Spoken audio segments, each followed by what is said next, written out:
allow the two children to attend the budget every year. It's okay. Off your mind. It's okay. She Off your mind. like me. Chai! Now wow, people wey suppose talk truth to power don't off mic. And if we talk, now 500,000 they go sama us, call them hate speech. But fear not, my ego don't come. Ingo torchlight every corner, nooks and cranny of all these bad people where they spoil our country.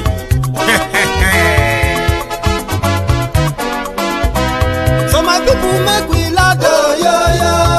My ego don't come, oh yo yo. My people make we shout, oh yo yo. My ego don't come, oh yo yo.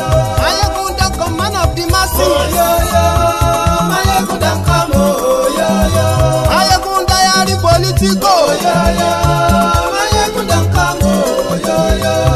This one not the off in mind, oh yo yo. My ego don't come, oh yo yo. And in the touchlight every corner, oh yo yo. My ego don't come, oh yo yo. Okay, some people be they holla say they want the power. Chai, them be promise us say we go get light and power. Nah. Them hustle sote they can't get the power. But now they know they do anything with the power. Sure. Every day, dollar just they get the higher power over naira. Still them talk say make we off mind. But thank God say my ego don't come. So my people make you loud, oh yo yo. My ego don't come, oh yo yo. My people make we shout, oh yo yo. My ego don't come, oh yo yo. My ego don't come, man of the masses, oh yo yo. My ego don't come, oh yo yo. My ego diary politico, oh yo yo. My ego don't come, oh yo yo. This one not they off in mind, oh yo yo. My ego don't come, oh yo yo. Person where they do evil, no one make person talk. Them say that my yegun, that man too they talk. He too they talk. Say my yegun diary, he they hot like pepper. But every day then they take money in bulk. Woman picking they the street they hawk. Still them talk say make we no talk. But thank God say my yegun don't come. So my people make you loud, oh yo yo. My yegun don't come, oh yo yo. My people make you shout, oh yo yo.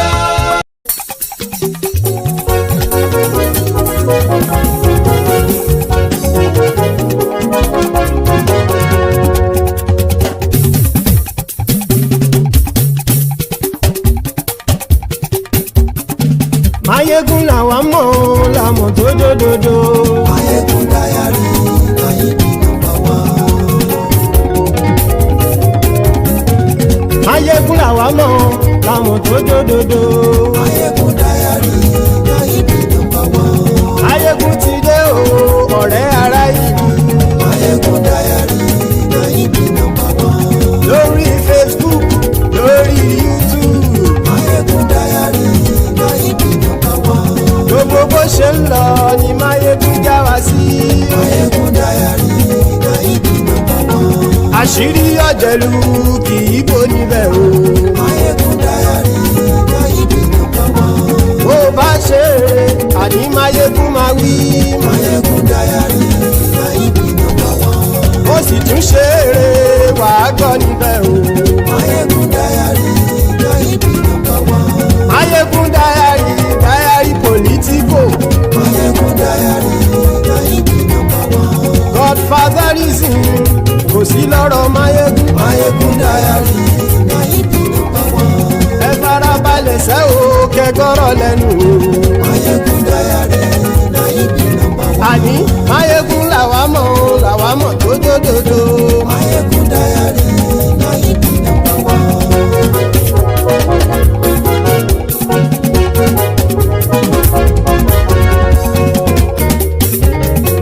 Àní ẹ̀sùn ràkì.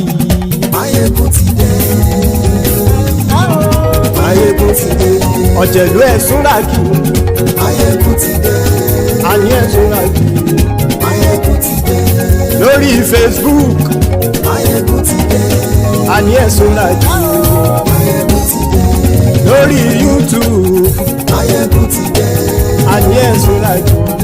Mayegun ti dé. Bọ́ bàbá gbé wúrẹ́. Mayegun máa wí. Àní ẹ̀sùn ràkì. Mayegun ti dé. ijó ìgbádìyẹ Máyégún máa wí àníyàn sọ́ra jù Máyégún ti dé pẹ̀sìdó bá rúfin o Máyégún máa wí àníyàn sọ́ra jù. Hello there. Good morning to you. Good afternoon to you. And good evening to you from wherever you are joining us.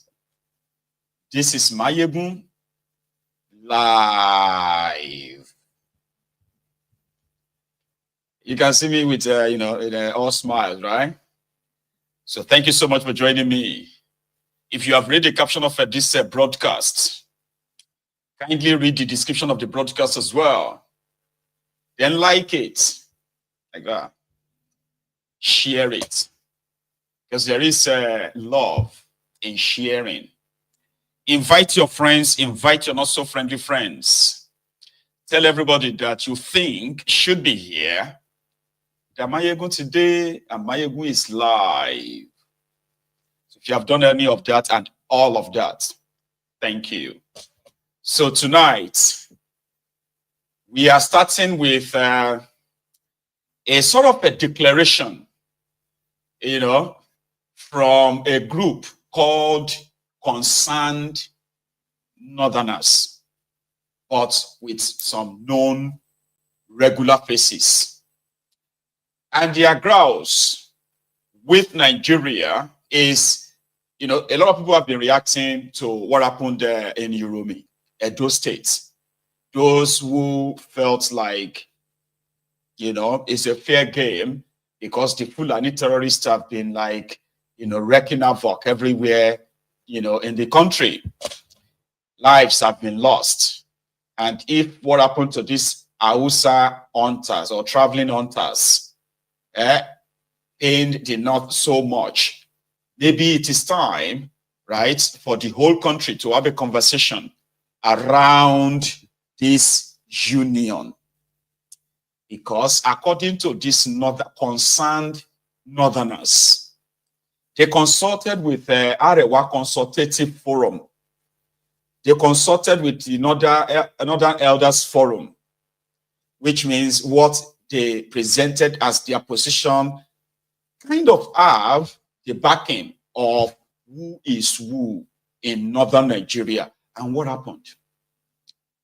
They announced, or should I say, they actually read out the timeline of attacks on northerners. They used that word northerners now, without having to say Hausa, Fulani, Ishek, I want to say Shekiri. Anyway, sorry about that. Okay, so all the northern tribes, they are not putting them into one. Okay, I mean, so they're not listing them out. So, oh, they killed the Fulanis here, or they killed the Hausa there, and they attacked the Hausa traders here. They attacked the, so they listed out what they call the timeline of, the killings of northerners in the southern part of Nigeria. And with what happened in Uromi, they strongly believe that the northerners are endangered people in Nigeria. I'm going to play you the video. It's quite interesting. Northerners are endangered people in Nigeria. And under thiefnubu, it is kind of like obvious. That's how they said it. They said it is obvious that thiefnubu cannot guarantee the safety of northerners in Nigeria. And because, again, because when they signed up for this union, they signed up with the expectation that Nigeria will protect them or will protect them. If Nigeria is not sure of guaranteeing their protection, there is no point in having any union. That's what they said. They said there's no point in having any union. There's no point in saying you have Nigeria. I said, okay, come on. I'm listening. Go on. They just said a lot, Sha. And from the total talk is that at this point, it won't be a bad idea for the North to break up from Nigeria. They said it too. I'll show you. But the irony of it all, which I find, I found a little bit hard, is that we all know the fakery. We all know the lies formed together called Nigeria. We all do, except for those who are living in denial, because we do have people who are living in denial as well, right? Northern Nigeria. When it is politically convenient, they call it political exigencies. When it is politically convenient for this called Sharia North, middle belt of Nigeria is Northern Nigeria. I saw Solomon Dalong, your former Minister of Sports. Remember him? During Boko Haram's time, first time. Solo is part of the northern concerned citizens. You know, he is from Plateau State, Plateau State, Benue State, Taraba State, states that have been bleeding from the bullets of the Fulani terrorists for more than 10 years now. Somebody from that middle belt is sitting with them to claim to be a northerner, to advocate for what they called injustice against northerners in Nigeria. Don't get me wrong. I personally detest jungle justice, because you see, one thing about injustice is that where the good people keep quiet, okay, and then you allow injustice to pass and go on and on, it's going to be a matter of time before it is going to hit close to home. That's one thing about injustice. It is always going to touch you. That is why you speak up. Don't wait till you become a victim of an injustice before you speak up. Don't do, concern me. They mind my business. Because last, when they are done with those they are dealing with, it's going to be a turn. And there will be nobody to speak up for you. Nobody. That's one thing about, injustice. However, we have seen the part where those who love to claim the biggest North watched as, even right now, if you go to Chena Boko, Abina Boko, right now is bleeding. Benue State is bleeding again in the hands of the Fulani terrorists as we speak. But I have to give it to them, though. They have a way of, throwing their weights around. And then once you have that part, northern Nigeria. So everybody would have to look again and say, okay, what are they saying? That's why I'm going to take you through to what, Ajia Naajatu, that woman that said a lot about hellfire, APC, thiefnubu, and all that. I think she's their Shia lady, I've been a woman lady. Auntie Ajia, Aduranya Gbamao, she gets, we have to break up this contraption. Nigeria cannot protect all of us anymore. She gets Auntie Ajia Naajatu. Let me show you what their meeting was all about before we proceed. Because on this side, there is another mental law. The APC, Ebekebe chairman in Edo State, that one too has called a press conference to tell the whole world that the Hausa farmers killed in Uromi, they were not killed by mobs. They were killed by PDP. Their intention was to make the state ungovernable for Monday or Odoyo. We'll come to that one. First, northern concerned citizens. Please. So again, let's apologize for starting behind schedule. This is just because of the systemic challenge every Nigerian is facing. Otherwise, by our orientation, we would have rounded up in here. You are once more welcome. This is a press briefing by concerned northerners. who, after observing the trend of event nationally, as it affects our collective existence as a country, we decided to come together. The feeling, the aspiration, and the thinking of the people of the 19 northern states as we view it. The text is going to be read by our mother, Hajia Naajatu Mohammed. Hajia, Bismillah. Ladies and gentlemen of the press, this is a press conference organized by concerned northerners. The nation woke up on the 28th of March to the horrifying news of a gruesome massacre in which about 16 people from northern part of the country were massacred in a very savagery manner that is reminiscent to the barbarism of the old Roman Empire. We have noted that since the event, leaders have issued the usual condemnation, and security agencies have announced the commencement of investigations, and community leaders have risen up to speak on the atrocity. But even as this was happening, some reckless parochial local champions have continued to insult the North and deride its people, fabricating lies and spreading mischief on the incidents. This is a very familiar scene in the last 2 decades. We are here to tell Nigerians that this incident is one too many and will no longer be tolerated.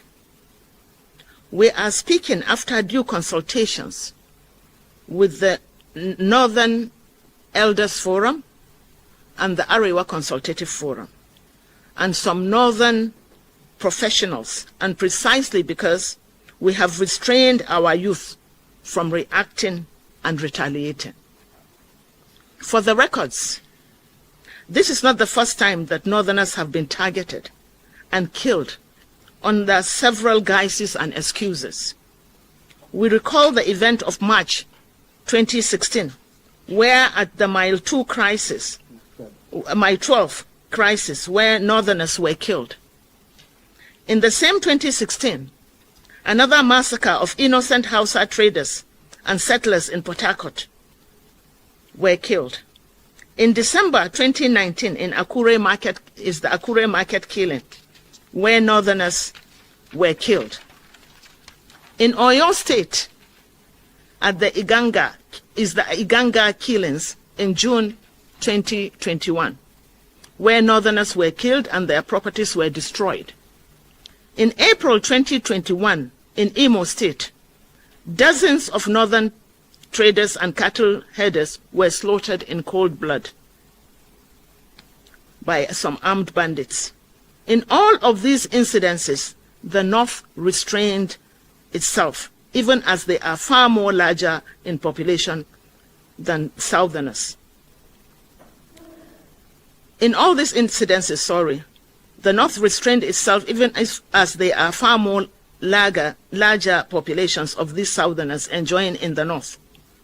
They are growing their businesses, making money off Northerners, all without any form of harassment. The North is not stupid. We can no longer allow a situation where our people are hunted down like game, while the same tribes are welcomed in the North, enjoying hospitality and making money off Northerners. This government and the ones it succeeded have also shown that they neither have the will or the capacity to deal with the threats to human life in Nigeria. The country has become a killing zone as they sit there and supervise the sharing of national resources meant to provide for the welfare and security of our citizens. As a result, citizens daily face precarious hazards as they work hard just to eke a living.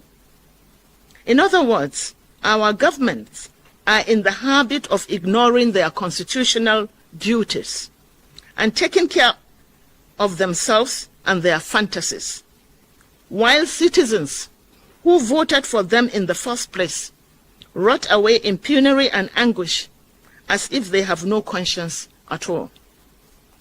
This is, to say the least, is a political blasphemy, and it has its consequences. As certain as death, it will come when it will come. We therefore need to remind this government that in the hierarchy of human needs, human life comes first. They have sworn to the Constitution of the Federal Republic of Nigeria, which categorically and explicitly stated that the purpose of governance is the welfare and security of its citizens. We need to remind this government that they are here basking in power courtesy of the votes from the North. We need to remind this government and its security agencies that their excuses for their failure to secure this country has long been unattainable, and citizens will not continue to take these excuses kindly. Finally, these killings of Northerners and the deriding of the North have aggravated and amplified the national question. If Northerners are still citizens of the Nigerian state, then they must be accorded the rights and privileges of citizens in any part of the Nigerian Federation. If, however, the Nigerian state is not willing or ready to accord Northerners their rights and privileges as citizens, then Northerners will have no option, will have no obligation towards the Nigerian state. The Nigerian state, like any modern state, is sustained by the social contract, like as John Locke's theory of social contract says, and I quote, that the obligation to obey civil government under the social contract was conditional upon the protection of the natural rights of each person, unquote. So if the state should fail, we have no obligation to obey or even continue the union. The North has continued to make sacrifices to keep the union. It looks like it is time to throw in the towel. Exactly, Ajia. But let us try and, break this down a little bit. Ajia believes that the social contracts that the Northern Nigeria or the people of Northern Nigeria have with Nigeria is one, to protect them and accord them the citizenship, fundamental human rights of this and that. So she went on to list the prominent attacks on Northerners, especially Northern traders, according to her, in the southern part of Nigeria, like market, fights, tribal, this, all that stuff. She listed on how many times the Northerners have come under attacks in the south. And God, I indeed empathize with them, especially those who are victims of these intertribal, ethnic, clashes, where we have had a record of that. But in Nigeria, a place where indigenous people were subjected to these violent lives, which is not of their own choosing, by the Fulani terrorist in the southern part of Nigeria, including the middle belt part of Nigeria, including as we speak right now, at what is happening. I mean, we witnessed the bleeding, the ravaging, the bleeding of the people, the ravaging of communities, the destructions of lives and properties done by these Fulani terrorists, as well as other terrorists from northern part of Nigeria. On record, we witnessed how Boko Haram's murderous regime did everything to legitimize this murderous jihadists through many means of government to try to want to, like, accommodate them. We should learn how to accommodate our killers. Talking about protection, okay, social contract. When the Fulanis, or Fulani terrorists rather, when they ransacked the southern part of Nigeria, and people started, their victims started screaming out for help or self-defense, we remember the roles of the northern criminal politicians who did everything to twist the southern part of Nigeria from defending herself. And the effect of that is still pretty much existence to this day. Ajia Naajatu, reacting to what happened in Uromi, then picking up on other stuff that happened in the the timeline of this attack, in quote, attacks on the north. She could do that. But what I probably wish does kind of like exist is to see the the southerners with a spine, right?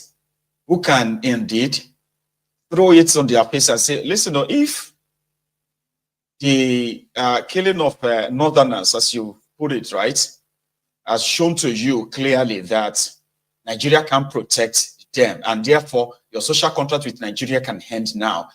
What about the people of the middle belt? What about the people of the southern part of Nigeria? What about the people of the Biafra land, or Oduduwa land, or any land away from the Sahel? What do you think they should be feeling like? Or how do you think they should be feeling? In a country that was supposed to be their country, Abi? Fundamental human rights that gives them the right to existence, the right to, worship or religion, you call it, Abi? Then the right to defend yourself. All of these have been taken away from the people of the southern part of Nigeria, starting from under Boko Haram. It was so bad that, Miyeti Allah, remember them? They were offering to be our vigilantes in Yoruba land. That was how bad it was. And you dare not, okay, well, we did try that, okay, you know what? We are tired. If we are not going to be allowed to protect ourselves or defend ourselves, then let us break up this contraption. No, they don't want to break up because they had the power then. Everybody could go to places. So if they are talking about fundamental human rights now, because they feel like the rest of Nigeria, that's how they feel, the rest of Nigeria hates them. And she said that they have been holding back their own youth. Mama, what's in your youth go to? Like normal, bros. Waiting your youth go do if you don't talk to them. In this day and time where everybody the mentor, if you touch anybody from northern Nigeria, you also have your own people from southern Nigeria. Gone are the days, like your internet. Gone are the days that it will take days or even weeks before people understand the kind of like attacks or the arson being carried out on innocent people in northern part of Nigeria. You touch anybody in northern Nigeria, alarm go blow from other part of Nigeria too, on your people. Also, I've told you before that Nigeria is a place where people can't wait to kill themselves. And one of the reasons why I have personally been an advocate of peaceful breakup of this contraption, and every lie you've been told, that some of you have kind of like, it's going to be like, wow, you've ruined my childhood. You've ruined my childhood fantasy. breaking up of Nigeria. No. You have ruined my childhood memory. Papa, childhood memory. Papa, you are just deceiving yourself. The only memory you have is the memory of, what do you call it? The memory of, backwardness that these guys have foisted on us. Peaceful breakup of that contraption means we don't have to, that conditional, what's it called again? Is it called conditional existence? No, conditional love. Conditional love. And that is, where people just try to pretend to like you for a certain reason, right? So some say that if there is no oil and gas in the south, if the crude oil and the gas that's currently, exists in abundance in the southern part of Nigeria, if it was to be in the northern part of Nigeria, they would have broken up Nigeria since. Yeah. You would have had the southern Nigeria, northern Nigeria, they would have been two countries by now, at least. So the condition of us existing together because of this one fake Nigeria is because of the prosperity of the South. As much as some of them feels like, well, they also have something that could make them decent. It doesn't matter. What happened is that the reason why they didn't want to break up before now was because, the theory of, rich wife and the poor husband, jobless, lazy husband. So the poor husband is the north and the rich wife is the south. In a toxic sort of a marriage where there is no peace, there is no progress. It is just like, So if now they feel like this union is a lie, it's fake, they don't feel safe in that union, that's a good thing. What I just don't understand is dragging the middle belt into it.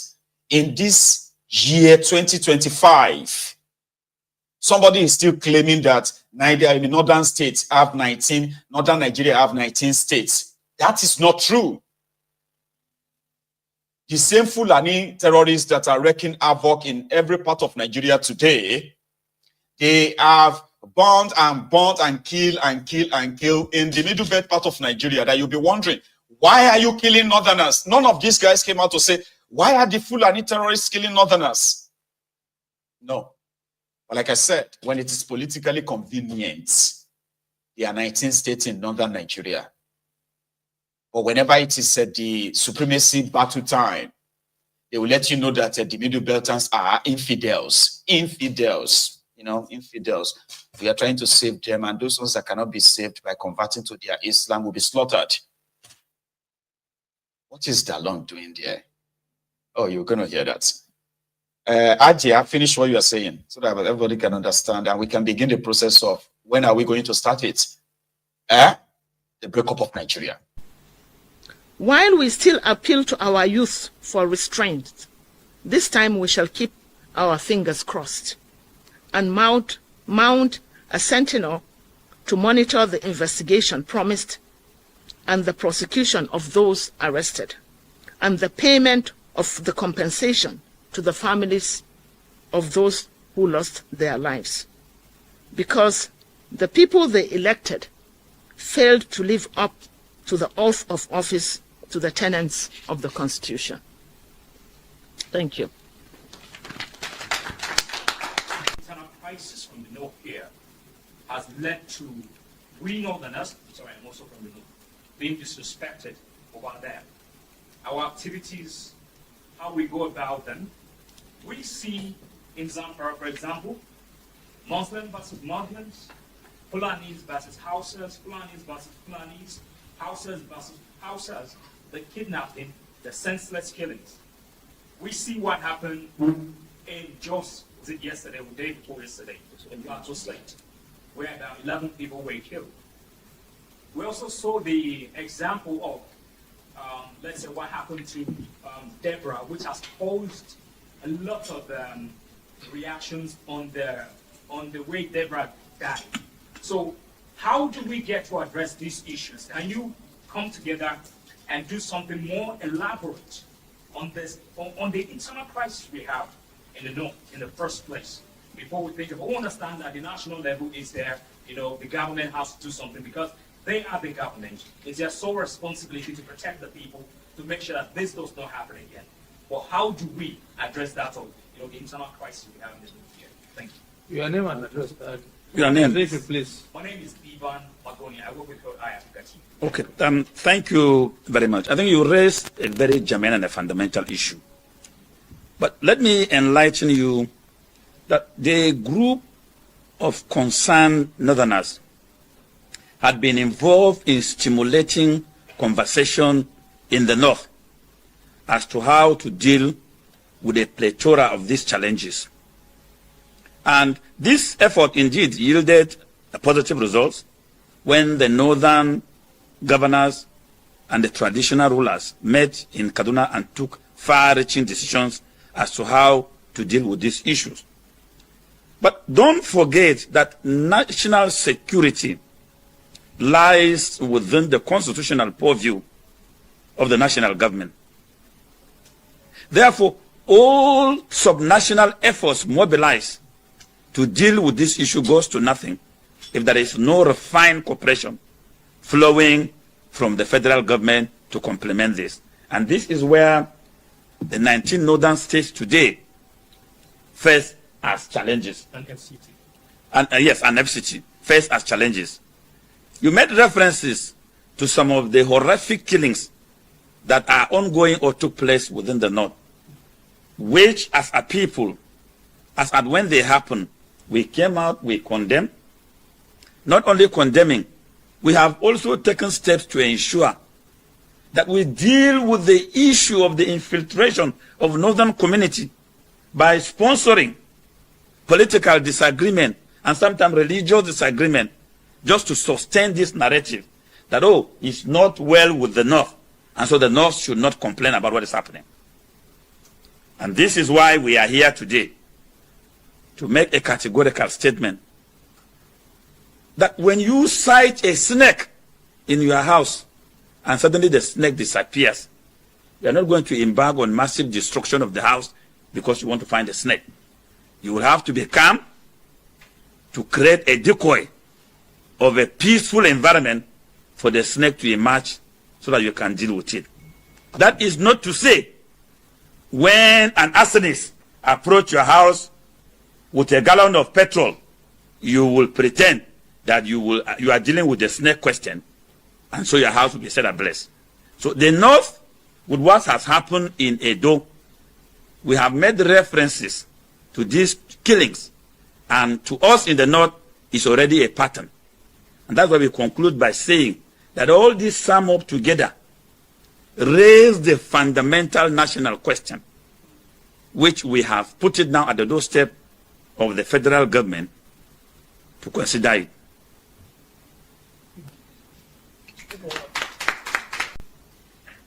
Well, what I have basically put across is that we are appealing to the youth, the restive youth in the North, who by virtue of what has happened in Uromi are calling for reprisal.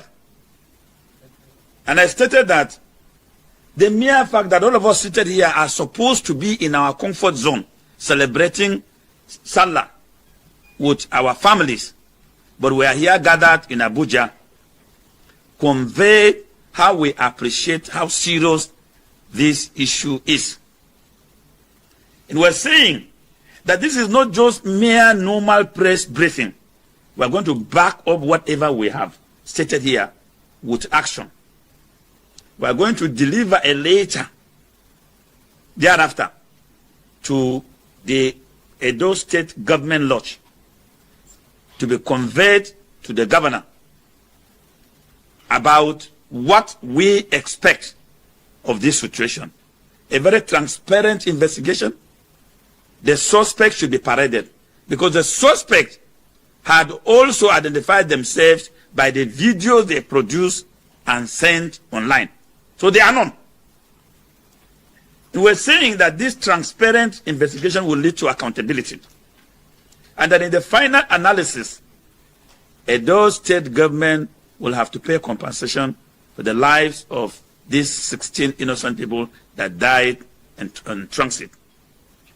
And we are saying that our people should consider what has happened as a challenge to our faith and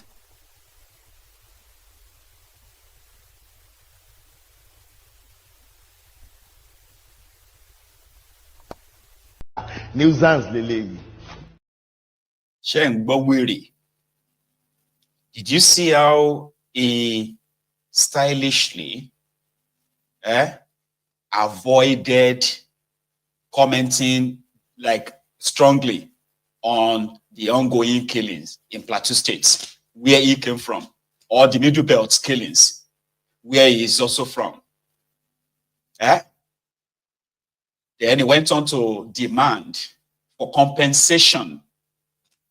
And we are all making our statement known now. We are trying to tell our people, our youth, not to retaliate yet. But we want you to know that you have to pay compensation. You also have to parade all these people, like other condition for Edo State. So if Edo State doesn't parade these people, and even though Odoyo had already promised that he was going to parade them, and he was also going to pay compensation, no amount is put on it. Okay. Again, I am not against empathizing, sympathizing with the unfortunate 16, traveling hunters. I empathize with them, and indeed, if this is how it's going to be, then it should be like what is good for the goose should also be very good for the gander. It simply means that if the government indeed feels like they are responsible for their failure to protect the Nigerians who have come under different attacks, including the endless Fulani terrorist attack across Nigeria, pay compensation, return people back to their own ancestral homes. People living in IDP camps, they were put there by the Fulani terrorists as well as the Boko Haram terrorists. These are the two prominent terrorists in Nigeria, terror group in Nigeria. Okay, more than that. Iswa, Boko Haram, Fulani terrorists, Lakurawa terrorists, Nigerian army terrorists, Nigeria police terrorists, and how many others? I think, the official and unofficial ones, yeah. But it will make sense. Wouldn't it make sense if all of us now pressure and make those in charge of government to arrest culprits who perpetuate acts of terrorism on our people? Not only should they be arrested, right? They must be paraded, and their victims must be compensated. Shouldn't that be the norm? Like if you have to listen to this, what do you call it? If you have to listen to these clowns in Edo State, they are trying their best to change the entire narrative as well. Yeah? And some people are claiming that, no, they are not Hausa, they are Fulani. Others are saying, no, they are Hausa, no, they are not hunters. They are not, people are like having different, their own different views based on their own biases, Abi. But the most shocking one is coming from the, I can't remember his name, but you will hear his name, right? He's the APC, Ebekebe chairman in Edo State. On top this Uromi matter, the APC chairman in Edo State said, "Na PDP killed those people." According to him, majority of you are thinking they were killed by mob. Abi, no, it was PDP. They organized it. They killed those people in Edo so that thiefnubu will declare state of emergency. Edo State will become ungovernable for Odoyo because PDP lost power. I'm not joking. I actually said that. In their favor. We saw that mayhem in Uromi, and it is clear that it was an act orchestrated and carried out by the PDP. You even saw about Obaze when he started making insinuations in his interviews, where he clearly said that the people of Uromi had to come out to attack the kidnappers, maimed the kidnappers because Mondiokbewolo failed to provide security. He called on security agencies to immediately arrest the PDP chairman, Tony Azegbemi, and other stakeholders for treasonable acts. I urge the Ministry of Foreign Affairs to liaise with embassies in countries where these PDP members reside and request their extradition for prosecution. Terrorism, a violent attack against the peace of our nation, cannot and will not be tolerated. All efforts to reach the Edo PDP chairman, Tony Azegbemi, proved abortive as he neither picked a call placed to him nor respond to message requesting his response in their favor. We saw that mayhem in Uromi, and it. You hear that? Something strange just happened. There were how many people? I think we had about 140 people watching Mayegun's Diary Political on Facebook, and just Facebook just kicked out 135 of them and left just 5 people. It's quite strange. So if you're watching on Facebook and suddenly you disappear, you can see Mayegun again, it is ideal for you to go into the YouTube, okay? At least that one is temporarily still pretty much doing the job. So like the broadcast as well, okay? Like it, share it as you are joining. That was at the APC, Ebekebe chairman in Edo State. And he's, normally, right, you would expect that, oh, that's weighty. That's some very weighty allegation there, right? So in that regard, so the police should go and arrest the PDP, whatever. That's how they play their politics in that place. Another one, which I have actually seen some of these northerners who have been pushing it, is that the attacks on the people of southern Nigeria, they have been attacked by their own people, not Fulani. It is just the lies that the Fulani this, Fulani that. Meanwhile, whenever they are arrested, so they arrest Fulanis, right? Even if you arrest them, you have to release them. You have to free them, right? So whenever they arrest them, they will now stop shouting Fulani, Fulani, Fulani. This one said, not true, not be Fulani, they kidnap people for Edo States. Last 3 weeks here, my uncle was kidnapped. My in-law was kidnapped. What I found out was that people who did it and kidnapped it, they are Ishan. They were not an Hausa people. They collected 15 million naira ransom. Just a few days ago, some people came from Benin and come to Uromi and come and destroy a house in Uromi. That house did not belong to Fulani. That house did not belong to Hausa. That house did not belong to any member of us in Hausa market here. It was in New Bierumu. They went to Apama's house. Felix Apama, popularly known, his house was destroyed by the government. At least people who knows him, he works with Isha people who are also doing this one. They were the one blocking Igwebe Road. They block Igwebe Road, catch women, and put women into bush. Some of these people who are pretending that this Hausa, let me give you the clear story of it. They are the one that will wear Hausa clothes to make people believe that it's Hausa. They will go and wear this babariga and put this big cap just to hide their identity. Me, I'm a bona fide citizen of Edo State. I'm from Irua, based in Uromi here. The little I know that I've been here for 20 years now, that I have found out, my uncle, my in-laws has been kidnapped, ransoms was paid. The people who were behind it are pure Ishan people.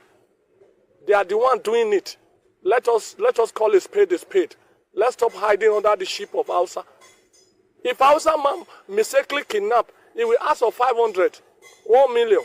If these people that are doing it, that are Ishan, our brothers here, if they kidnap, they will be asking for 50 million, 20 million, 30 million. So we know those are not the errand where you come and suspect somebody. Once you catch somebody who is kidnapping, Esa or anybody, that's 3 weeks here, man. Nuisance, Lele. Now they see how propaganda they work. Oh my God. I can't be the only person who heard him say, if an Hausa man mistakenly kidnap, he will ask for 500,000 naira, 1 million naira. But when Asian people kidnap, they go to ask for 20 million, 50 million.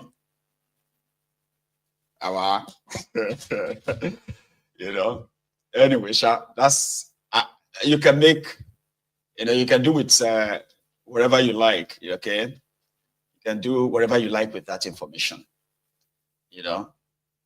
because when you see the real life victims of this Fulani terrorism, those who live to tell their story, and then recorded it for us to see, people like this, what do you tell them? You say that, no, now your village people call feed your farm produce, feed it to their cows with video evidence. So they are pushing this narrative for a reason, by the way, but at least you won't forget this. Here now they see now my farm be this, see them, now Fulani get to DL. Now so they do, they go destroy people things, but touch one cow here now, they'll go and arrest you. We don't get anything to do now. See, now my farm be this. See them inside. See them. They do anything they want. Wait till you want talk. You know if you talk anything. Now they get this country now. They don't buy us. They don't buy everybody now. Even our traditional rulers no go talk anything. If you touch one cow now them go even report yourself. See them. Fulani cows everywhere in our farms. Destroying it. If you go to my father this thing now farm now, they've destroyed everything inside. And so it be we no go talk. They don't chop almost half of our yam farm like this. They don't lavish and finish. See them. Now life I did like this, so no be saying na lie I did like. See them. So need to them. See them, I beg, make I try leave this place, because now I feel be the next person to be arrested. See them, but they see this kind of thing like this, it get the way my mind they do, because me personally, I beg, when I send me transport to, make I they come back. If not now, maybe I might be the next person to be arrested. If you kill one here now, see them. This kind of things. Now why some of us need it like see them, see kettle.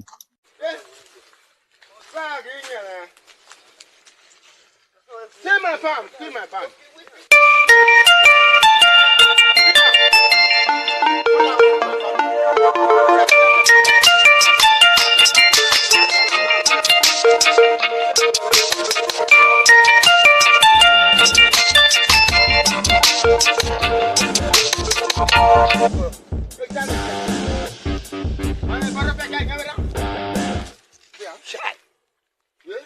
I bought a woman, Marusa. See what happened. Yeah? Oh, I'm on it now.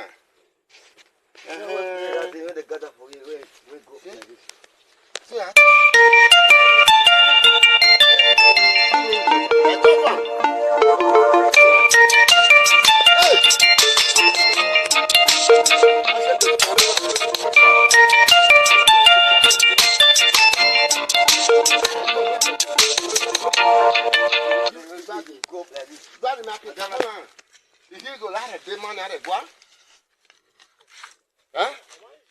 Make it carry money, go buy now when I go plant. How much I'll take buy now? Oh, government, I beg you, make una listen to me.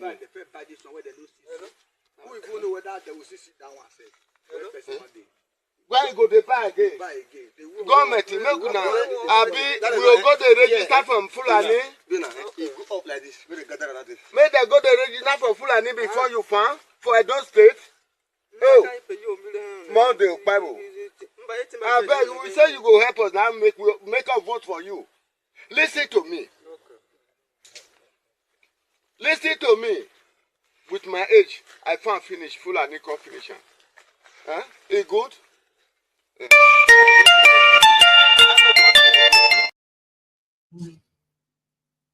Now that's the reality on ground.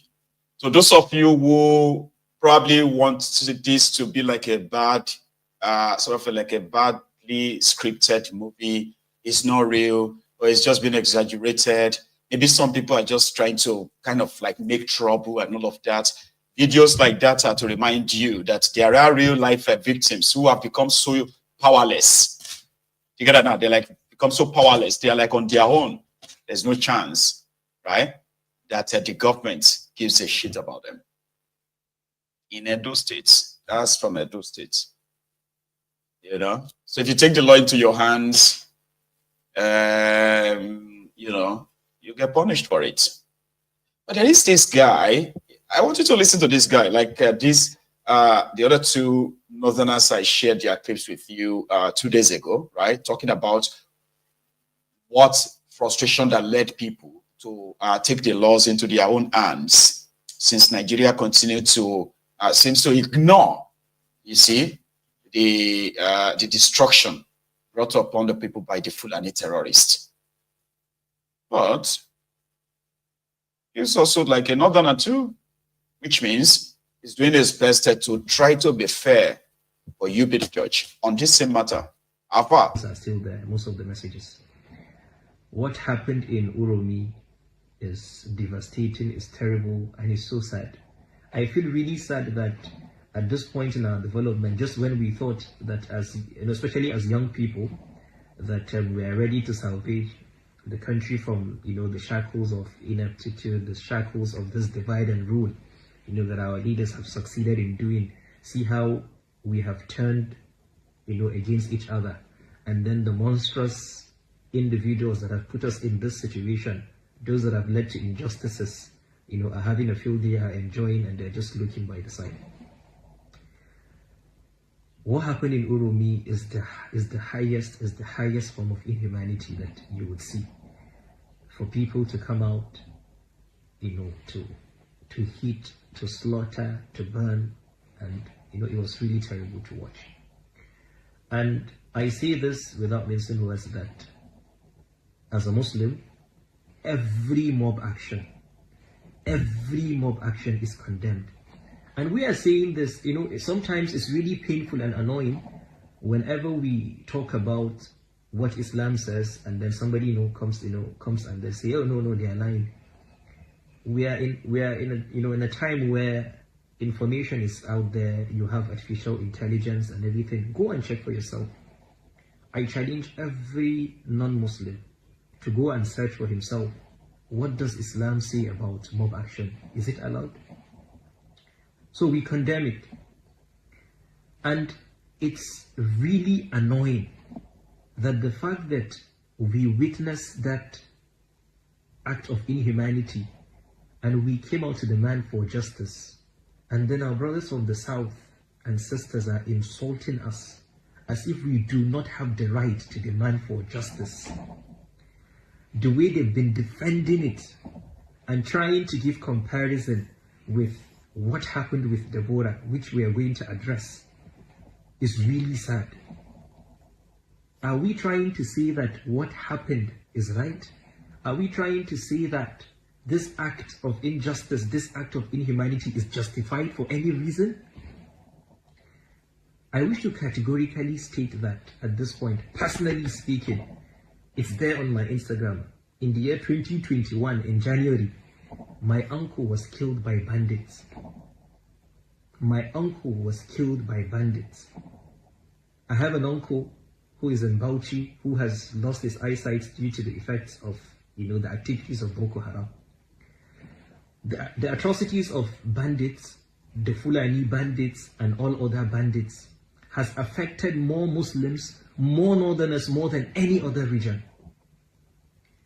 Look at the activities of the likes of Bello Turji and the number of people they have killed, and then including a first-class emir, the Sarkin Gobir. And as Northerners, we have always come out to condemn these people. And it was sad to see educated people that we know. And it was even more sadder that most of these people, or some of these people, are people that we meet on a daily basis. Even on Salah, they tell us, Barika di Salah, we eat food together. And for us, we think all is well.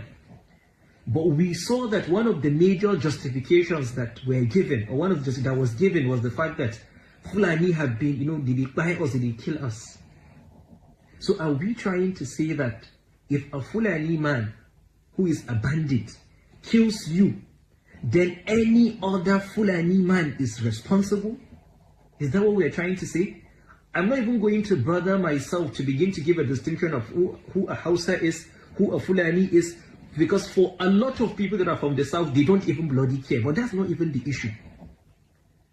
When a Fulani bandit, if the accusation against a Fulani bandit is that he has killed, is that he has raped, is he doing that on behalf of the Fulanis or on behalf of Islam? Why then will an innocent traveler moving on the way be attacked? Remember, this isn't the first time, and that's what people fail to understand. We have numerous cases. Look at the case of Harira, the lady that was killed with her kids. What was her offense? What was the crime that she committed? Her crime, she was a northerner. She was called a Fulani. She was killed. Did you get this kind of reaction? You didn't. What happened to Ahmed Gulak? He was killed by unknown gunmen. Why? All of these issues are there. We struggle with banditry. Banditry has almost taken over the northwest. It has almost taken over some parts of the north central. If not now that things are gradually improving in some parts. The secure north, if you go check our post, how we have been coming out to cry, even during the time of Muhammad Buhari.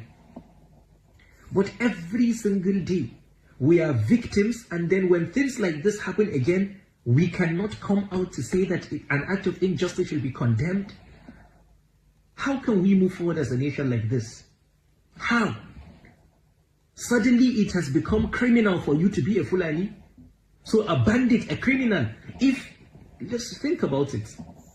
For the people, if you think that it is a Fulani issue, then why are the Fulanis killing us? We that are Fulanis like them. If you think it's an Islamic issue, why do they kill people in the mosque? A criminal is a criminal whether he's a Fulani or whether he's a Hausa man, whether he's Igbo or Yoruba, and should be condemned. I agree. But the difference is that, bro,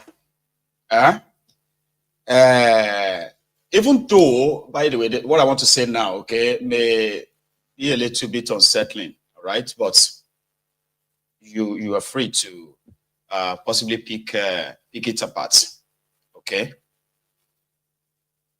The atrocities of the Fulani terrorists in Nigeria, as well as the silence of the majority of, the North. When I say the North, I'm talking about the Arewa North. Okay, so their silence, which he is trying to tell us now that it is they were never silent. Okay, how do I put it? Something that came to my mind is it's not really that nice. I don't know. I wanted to try and sound balanced. Sure, you get treating what this guy said. However, calling out terrorists in the manner that some of these guys wants to present it in their own way, right? Reeks of hypocrisy to me, and I'll tell you why.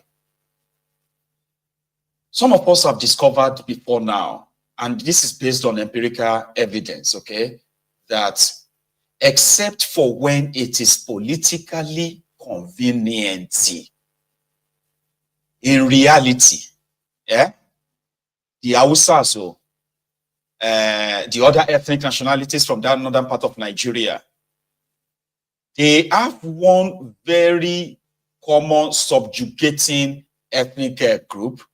They are somehow they didn't learn to live with them. It was more or less like they were forced to live with them and accept them for who they are. Just the same way they are trying to force them on the rest of us, and that's a contraption, and it's been a problem. So that's how I see it, because an average Hausa in northern Nigeria, for example, right, where like I said, the terrorism is very, very rife, it's massive. And indeed, there has been what is called the ethnic cleansing, religious killings, all of this taking place in the northwest as well as the north central of Nigeria, to be precise. The north central, what they call this north central, is the middle belt part of Nigeria, like Boko, where they are currently massacring people. Who are those doing that? The Fulanis.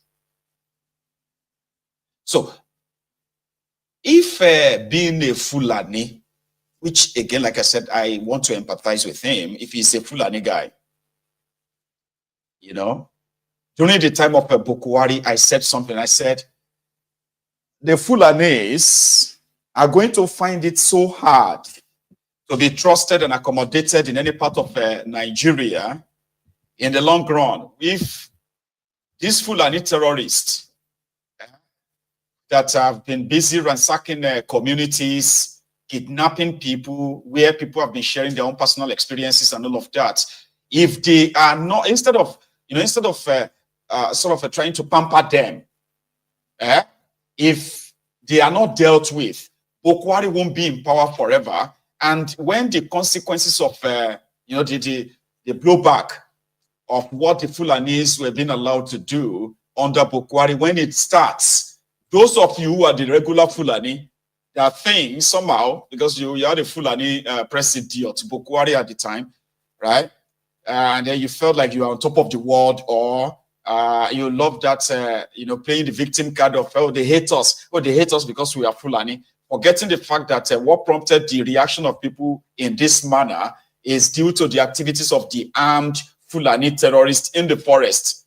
So instead of shouting Fulani phobia at the time, rather than tackle it, I said, a time is coming. A time is coming that, you see, those of you, when you probably will be, you have to hide it to say you are a Fulani in that contraption. That time has come, and now a Fulani man wants to tell us that the terrorists also kill Fulanis, and they also kill Northerners. We know that the people they killed in the north central of Nigeria, where tens of thousands of people have been killed, children are kidnapped, converted to their own kind of Islam, and ransom being paid, and so many others living in IDP camps and what have you, in what you call northern Nigeria today.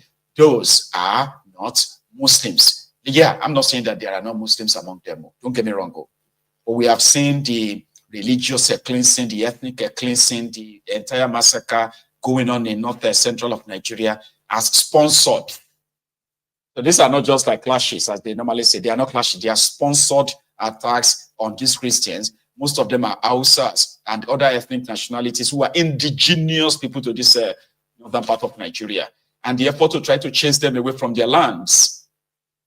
So if you are a Fulani, if you are a Muslim, and you want to say something about what just happened there in Uromi, don't try to push that victim card of, they hate us because we are, or the Fulanis also kidnap Christians. They also kidnap the Fulanis too. You will not have to, please, feed us with that bullshit.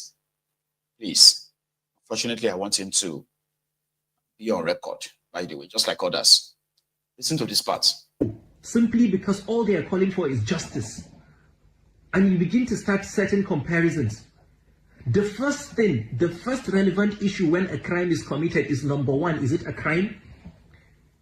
Let's establish that first. Let's condemn it first. Then if you have other issues that you want us to talk about, then we talk about it.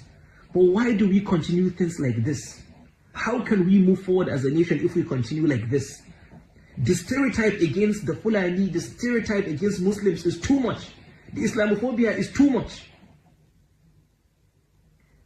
It's too much. Almost a lot of accounts are coming. Oh no, Fulanis have been killing us. So are you trying to say that if a Fulani, remember, this has happened in different parts. Even in Jos, it has always been an issue. Remember the case of Sheikh Tahir Bauchi, where his students were passing. There was an issue between, I think, the Muslims and non-Muslims, and then suddenly the road was barricaded and then they were killed. Since when has the offense of one person, why should the offense of another person affect you who is innocent? And that is what we are saying. Wallahi, if what happened to these people in Uromi had happened to Bello, Turji, and others, other bandits terrorizing the entire country, wallahi, no northerner is going to get up to tell you that what you did was wrong. We are all victims. But then to complain, to talk about it has become an issue. Let's go now to the issue of Deborah that has been mentioned over and over and over again. What happened during the case of Deborah? And I would like to give a very simple example. One scholar in the north, which a lot of non-Muslims do not like, they link him to Boko Haram and kidnapping, Sheikh Ahmad Gumi. He was amongst the very first who came out to condemn the action, to condemn mob action. Even though, and I want Muslims, non-Muslims to know this, even though the offense of blasphemy exists in Islam, it exists and attracts a capital punishment. And when we say this, it is not as if it's anything new having blasphemy laws. Blasphemy laws exist in Christianity. But even where blasphemy is committed, even when it is committed, mob justice is not allowed in Islam. So to the people that killed Deborah, was it right? No, it was wrong. As to whether the reaction was similar to this, assuming you say that, oh, you didn't get the desired reaction, we say that that was wrong, that you didn't get that reaction. However, does that in any, or are you trying to say that the killing of the people in Uromi is a retaliation of what happened to Deborah? Is that what we are saying? Let's stop all this. It doesn't make any sense when we do things like this. We want to have a nation that we all should be proud of. We know that we have differences, and that's what I've always maintained. Let's look at our differences. Let's know if, as a community, as a tribe, as an ethnic group, if you have certain red lines that people shouldn't cross, and peace is going to reign. A Muslim, a northerner, should be allowed to move freely in every part of the world, in every part of Nigeria. I want to use this opportunity to say that if you want us to even have a better conversation around this, I've spent more than 10 minutes. We'll have this conversation. Let's organize spaces. Let's talk responsibly, reasonably, and understand. Nigeria cannot continue like this. Being a Fulani should never be a crime. And the demand for justice for the Uromi, we will continue to demand for this justice. And kudos to the governor of Edo State. He has really handled this matter very well. And he had to even explain to his people why he had to visit, the victims, which is really sad. We commend him for his efforts. Well, so he is a Fulani Muslim. And somehow, as much as he's condemning the act, which is what everybody should possibly do, and then using Deborah's case as another kind of a point of reference, right? They didn't say anything that bad, other than to say the act of a mob attack, even though there is blasphemy law in their Islam, right? But still, there's a process, not through mob action. Takia, let me sound like, I'm logical like them and all that. Baba Koshidano. What happened is that this contraption called Nigeria, a fraud put together, lasted longer than ever envisaged. It was never meant to be for you and I. And if it's going to be made for you and I, that must also have our inputs. Respect. You see? An average northerner will tell you that as Nigeria, you are free to move anywhere, you are free to live anywhere. It's your country and the rest of that. You are free to do your business anywhere. But that, in reality, is not true. You will never see the Southerners, for example, anybody from Yoruba land, put themselves in a truck, in a Dangote truck, and that they are headed for Sokoto to go and do hunting. You are likely never. You will never see the Igbos put themselves inside the Yaganambo, Abiekene Dilishuku, pack guns, and say they are going to Kano for hunting. And they don't burn you well as well. To load your truck with gold bag, 33, Kings, Star, Gouda, the rest of all those beer, and then headed for the north, your country, because whether you are from Aba, this is what's supposed to be in Nigeria, whether you are from Aba, or you are from Ogolonto in Korodu, you can decide to start living in, what do you call that place? GRA in Zamfara. You know, you can live anywhere. You can do your business anywhere as a Nigerian. But you all know that in reality, that is not true. That is not true. Nigeria is not an Islamic country, but it is also an Islamic country. Officially, yeah, Nigeria is. So the point I'm making here is this. This whole arrangement was put together without our inputs. So if you want us to continue to coexist, you must seek our consent. If the Fulanis who believes that they are, God damn it, they say the Fulanis are, what's it they call them again, Seth? That's all they roll about. They say they're the pastoral. No, not just pastoral. There's a word they use for them. You know, they say they are always like, what is that called again? Please give me the word. Moving from one place to another with their cows. They said it is in their nature. Here you get, it is our culture. Culture kill you there. Why you not do, God bless you, nomadic. That's the word, nomadic in nature. So a Fulani can move everywhere, anywhere. Now, you will never see a Fulani carrying cow saying they go Sahara Desert so that it can begin to link up with the Indian Ocean or the Indian Desert all the way to India. It won't do it. Oh, that's too far. No Fulani will lead his cow from Sokoto to Ghana. They don't bond them well. Their nomadic nature is only existing in a lawless place called Nigeria. Don't forget that. So, but we need to respect ourselves. Do you understand? I'm a Yoruba man.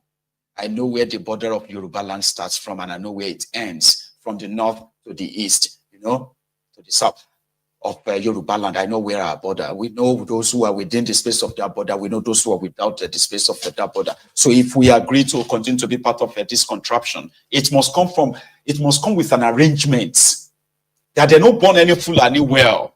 They swear for you, carry gun a AK-47, enter the territory of a place where you demand, like, will it happen now? But don't pay respect in here. You respect yourselves. You don't even have to like yourselves. Partnership, we can have this contraption as a partnership, which means on our terms. So that we can respect ourselves enough that if you violate that respect, we deal with you. In fact, you will know it, you will see it coming. That is how you run a country. People have to agree to be together. But you see all this idea of we are born to rule, we can get whatever we want, everybody must listen to us. Oh, we will start this and that. But nobody get monopoly of anything. Nigeria don't cast already. Nigeria has cast. I've been in Nigeria, have cast. Nigeria has a cast. Everybody is living on a borrowed time, living in denial, giving themselves reasons why things are like this. It will get better later. It won't. I promise you, it won't. So yes, if there is going to be any justice for the Uromi 16, the ideal thing, I have to give it to them though. I have to give, like respect these guys. The hypocrisy stinks, but they don't give a damn. The same set of rogues, the same set of people, concerned citizens, who were under the roguish, murderous People's Congress, Al-Qaeda People's Congress of Bukwari at the time, then suddenly they have the voice. Suddenly they feel like they're not safe. Baba, that's how we felt under Bukwari. That's how we are feeling under thiefnubu. Don't make it look like it's so new. It is not. So if there's anything at all that all of us who probably should agree on is to break up this contraption and save lives. Break it up and save lives. Save lives, oh. I will come down.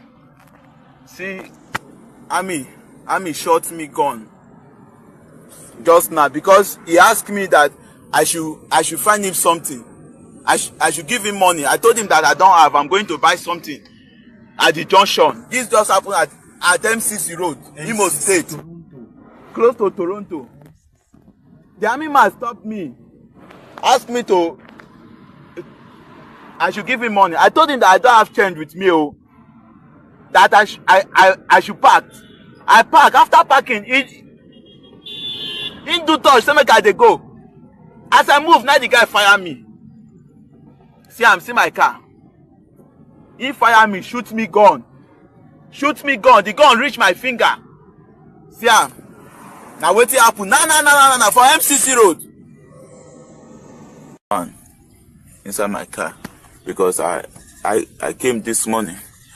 Look at all the damages. Look at the. You think that's a country? No, we are living a lie. So when every one of us realizes this lie, and you know why it is so difficult to really go forward or move forward as a people, I'll tell you. Nigeria is a lie. We are living that lie.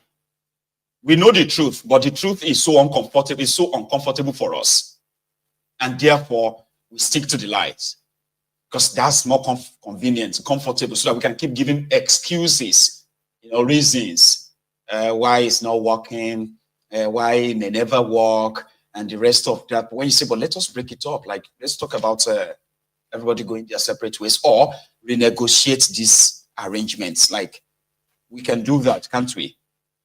It's not about elections or what have you now.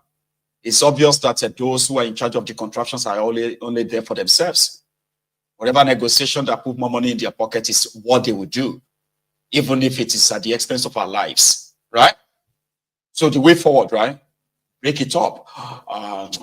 You cannot break up like that. It's not possible like that now. You think it's going to go okay? Ask for the way forward. Somebody will return to Nigeria as well in shock. Recorded this this video. Let me see if I still have it.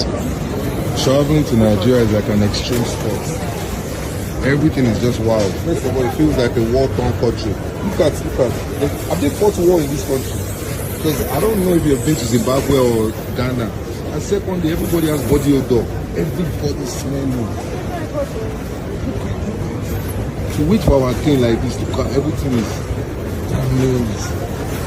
sorry. Everyone's trying to help you collect money. There's these guys, they're trying to take all your money, the 5 of them. I know they try hide, you know, we can put you for there. I don't hope you guys travel and you see the state of other airports because this is just something else.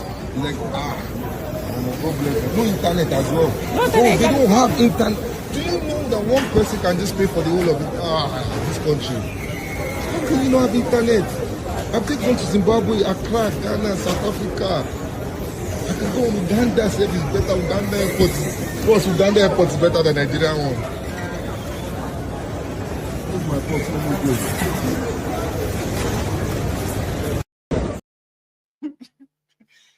Let me go. So you tell me your experience. A lot of you here in this temple, you visit Nigeria a lot. So you come here to come and hear some security reports so that you go know how to plan your trip inside Nigeria. Say, okay, Mayegun said, write it down, write that down. So don't travel around between 7 p.m. Don't travel, write it down. So you go there all the time, right? And they brag on the internet all the time as well that the Nigerian airports has become so upgraded, so nice, so this and that. But somebody said, almost everybody waited that place get body odor, including the travelers. I don't know. Body odor inside the city where they smell. Yeah? Very dark man don't return to Nigeria and waiting will come and back. Somebody where they poo for the side of the road in the mega city. Back up, Waka, back up. Kachukutuma Boroba, back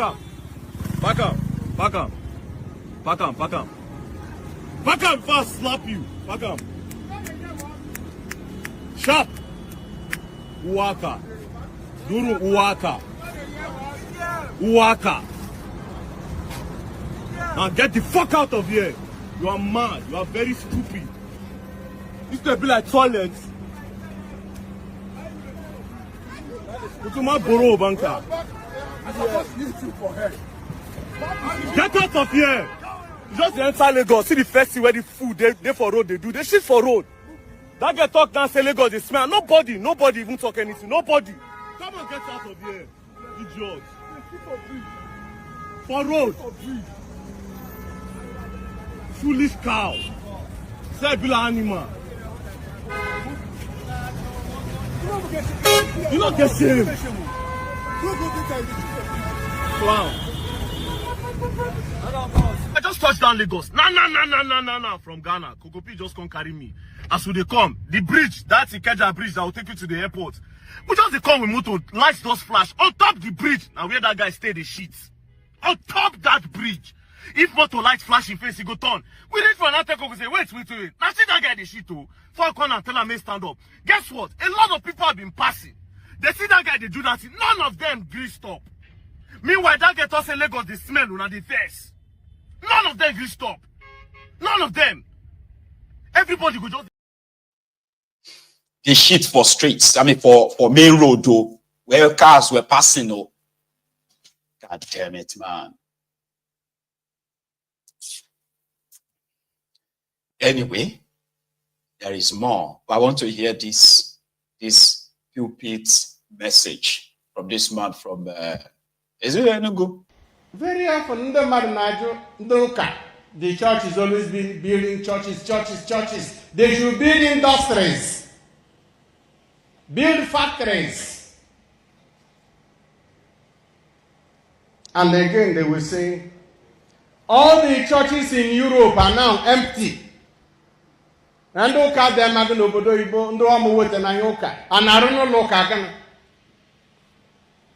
and I will answer you. Any human being who puts his personal development first before his relationship with God is likely to sacrifice other human beings for his personal development. But a human being who allows his relationship with God to direct his development will always consider other human beings in his pursuit of personal development. Onye jiro onwe ya bụrụ ụzọ ga-echete Chukwu ịnọchite ụzọ zọgarbukwunishi. Maka na ọ bụrụ na egwu nke Chukwu adaga, industry can become industries of human destruction. The churches in Europe may be empty now, but for nearly 2,000 years, they built up a culture, they built up a tradition of respect for human values, independent of individuals. Before Ukejebe Ndocha Nehene Yanumat, Monobile Chisole, Enagoma, Egbunu Mamado. Europeans were idol worshippers, sacrificing human beings to their gods before they encountered Christ. And when they encountered Christ, all that changed.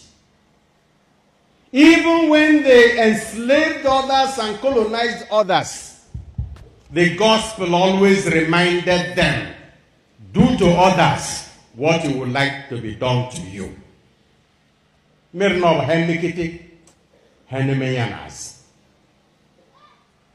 There is a country we all know that has no religion, but has technology and industry. That country is driving technological development in the whole world now, and that country is China. Without religion, the only thing the Chinese is afraid of is law. And if the law doesn't catch him, he does not mind any other thing he does to gain. That's why a Chinese factory can package human refuse and sell it to you as food. Without religion, there is no morality. And without morality, business, development is human exploitation.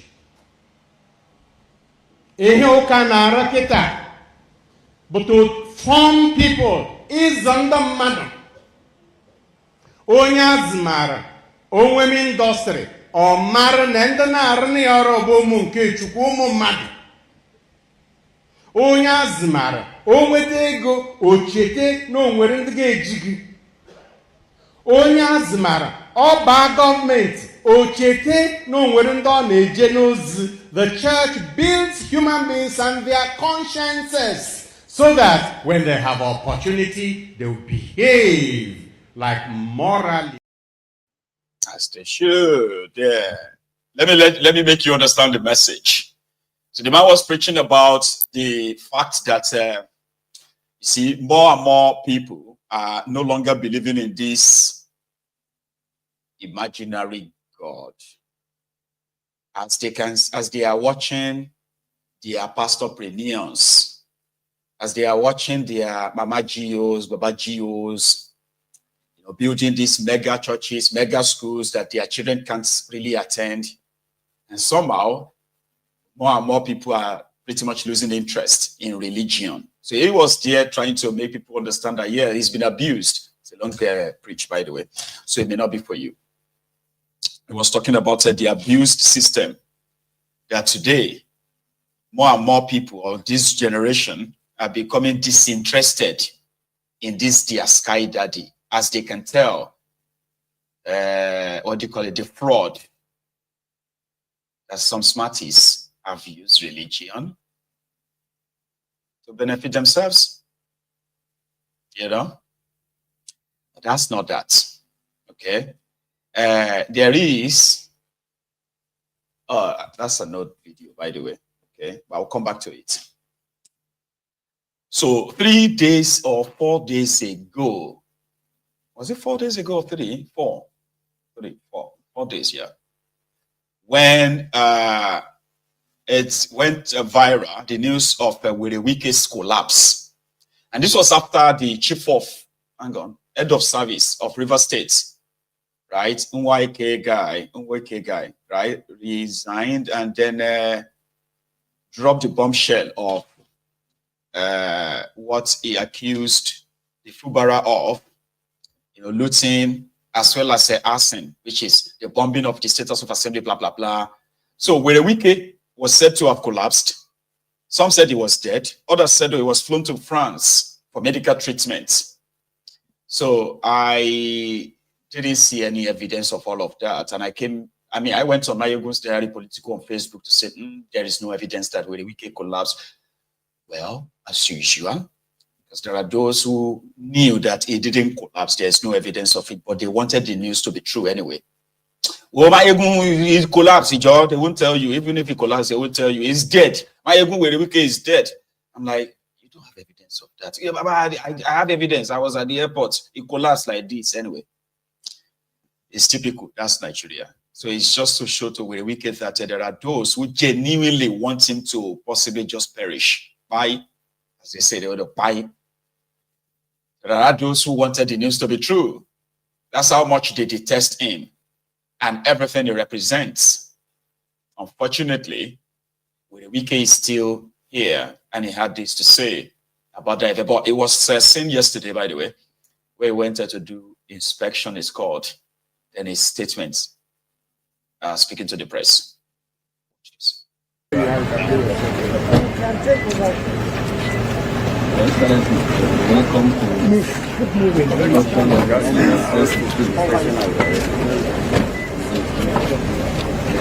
to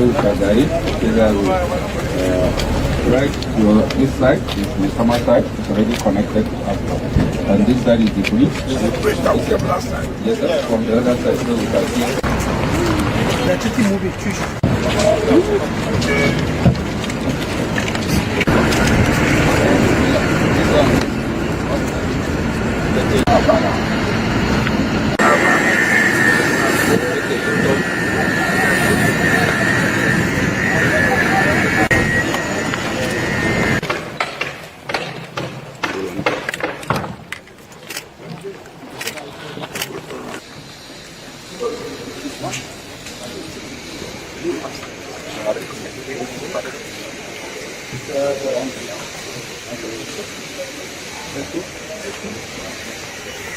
So here, I see that where the advertisement was much work can be done.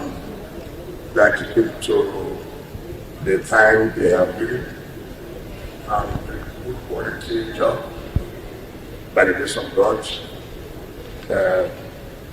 We will not make this. We will turn to mission and the rules leading to the justice quarters. Good job. I'm very much impressed with the contractors handling this project. Very much impressed. And you can attest to the fact that this is a quality job being carried out. Tomorrow we believe we'll go to our system and then we go to the FCC Academy to see how they are. I've said before that I'm going to inaugurate several of the projects in the second year of the bus. So I'm very impressed, very impressed with what I'm seeing. It's only one respect. Do you think they will meet up from what you have seen so far? I've told you that, of course, they are working on schedule. The manager in charge of this project here, Mr. Oliver, I've explained to them that they are quite on schedule. When you start the carpets, they will also lay the tiles. The tiles are going on in the various toilets. So, and the CGC have also promised they work day and night, and they have given the promise that they will keep the time and they are going to have the right projects to us on schedule. Okay, away from those that said not the contractors with what we've been following for some time, the contractors are not complaining of the money. How are you able to achieve this? Well, that's a very difficult question. We hand over everything to God and with the present support, we are not lagging behind in terms of funding. The contractors have belief in us, they have confidence in us. I just this morning, we have also paid some money to them. So it's good management of the little resources. No resources can be enough. It's a good management. So that's what you're seeing on display. We're very happy that they are not complaining. We're also not complaining. Honestly, that those who are supposed to pay their taxes should pay their taxes. And out of what I would do with taxpayers' money, they can see what we're doing with taxpayers' money. So that's what I can say. All right, Honorable Minister, while you were busy inspecting project last week, there were rumors of you collapsing due to a number of events. You were so busy engaged in official issues, and at some point you had to collapse, and then you were rushed to France. Please, could you respond to this? I don't want to give credence to people who are only interested in terrorism. First of all, the human being, it is not a ghost that will collapse. It's the human beings that will collapse if there's any problem with their health. Unfortunately, I did not collapse. I didn't share this time that I had any health problem. Let me tell you what happened. What happened was that you see that the former head of service of River State came out to let the public know what was going on and a plan to bomb the House Assembly complex. I had a plan to attack national assets. They wanted to divert attention from people not focusing on that. They have to bring one rumor that they have been flown overseas. Another time I collapsed, another time anybody took me to. But you see me every day. The day Mr. President broke Eastern during his birthday, I was there. The next day I led Abuja down to the Salahi Beach. I see all those stories of die down. This is the politics. We have to see those who don't know that. You won't need a car to travel. You won't need an aeroplane to travel. You will just say, I want to go to London. And you'll be in London. Either you believe it or not. The time is coming when you won't need a car to travel. That's Werey Wike. And that was yesterday, not today. So, Senator Natasha Akpoti-Uduaghan, who is now Akpabiole's nemesis, she has now promised us that she's going to give us the evidence in due time, in due course, that she will release the evidence of the sexual harassment, the allegation against Akpabiole, the godless Akpabiole. So she will say this while on Shenwo Kimbaloye's Politics Today on channels. Today, hang on, it was yesterday as well. So listen to Natocha Akpoti Ujuan. I mean, things that you've said is that he withdrew your security. Well, he's not the IG. He's not the one in charge of police. He's not the one in charge of security. It was one of the conditions of my attached to my recall. You know, there are about 6 of them. The first is I should be suspended for 6 months. Second is the window of pardon if I tender a written apology. The third, I think, was I shouldn't be available. I shouldn't be seen near the vicinity of the National Assembly. Then fourth is my staff should their salaries and allowances should not be paid. Then my salary should not. And then last is also my security should be recalled. And the other is I should cease to present myself as a senator nationally and internationally. So yeah, he did mention that, and actually my security was recalled. The next day, 2 days after, my security was recalled. So you think he's behind, even though it doesn't look like he's the one who apportioned security operations? Well, whatever is being determined on the floor of the chambers is just like a law. It's binding. So he probably instructed the clerk of the National Assembly to communicate with the Inspector General of Police office, and they did recall my security 2 days after my suspension. I'd like to know, why did you raise the issue of didn't you raise the issue of sexual harassment on the floor? How do you mean? I should have just mentioned it on the floor? I'm asking because, the issue of your seat was the contention when that altercation happened. But when you went on television, you raised the issue of sexual harassment. So I'm just curious, though, why didn't you raise it on the floor? Okay, Sharon, I had told you I didn't want to go in details into the sexual harassment part because, there's been a whole lot of conversation, but I will touch a bit of it. The issue of my seat, me refusing to move to the seat, was born because I perceived that as a result of the malice I have suffered from the Senate President, one of many that I've suffered over the past 1 year. And I knew that it was coming from a point of anger and hate from the Senate President. And he decided to move me from my seat in order to kill my visibility. He moved me to a far corner near where the chamber staff sat. And that place, the cameras hardly get there. So I knew that it was a tactic that he was deploying to kill my visibility in chambers.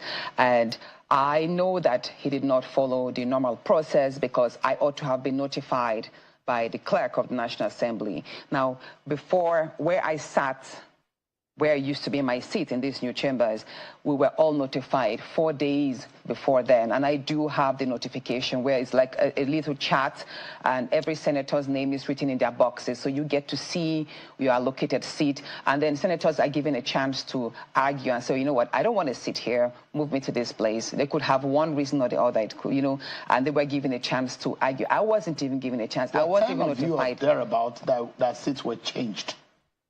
Well, so you were not the only one. If there are 10 of us that our seats were changed, I was the one that was moved to the worst part, while others were moved to my own seat, which was they progressed while I regressed in position. Do you understand? So I believe that I was the main target, while others were just made to seem as if we were filling in seats.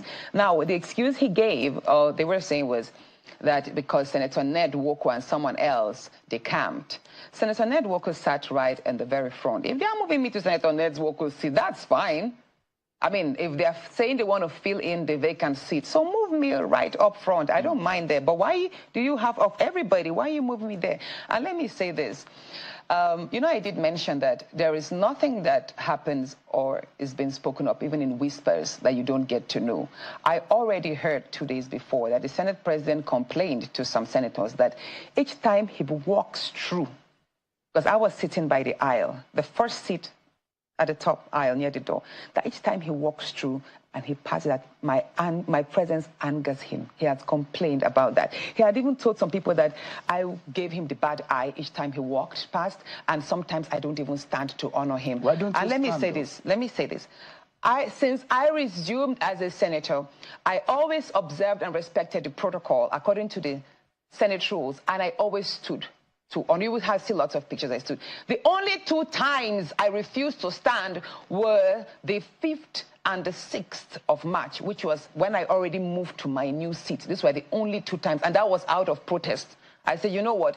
We already had the heated conversation and a heated problem, and I did not stand to usher him in.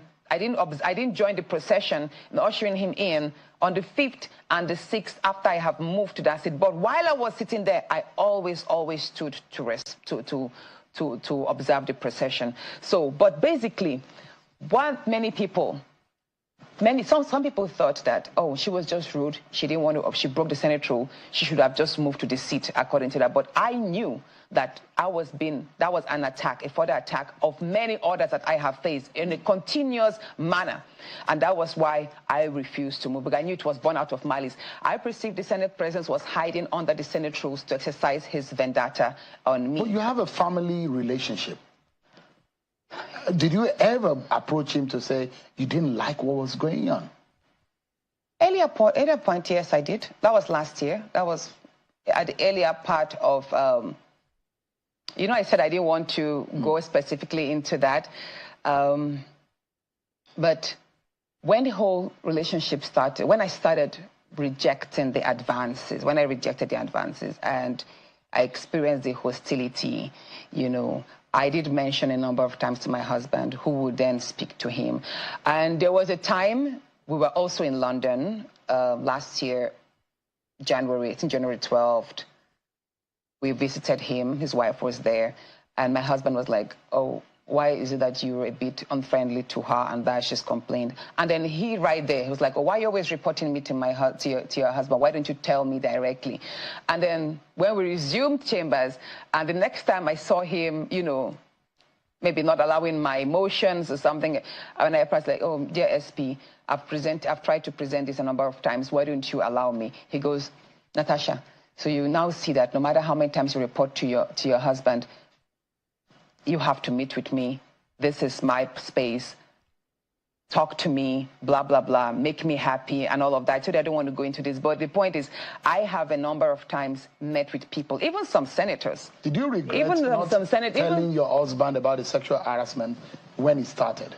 No, I didn't regret not telling him. The first thing is, a lot of women find it very difficult to speak about sexual harassment. Even women who are raped, many of them don't speak about it, and that's the worst part of it.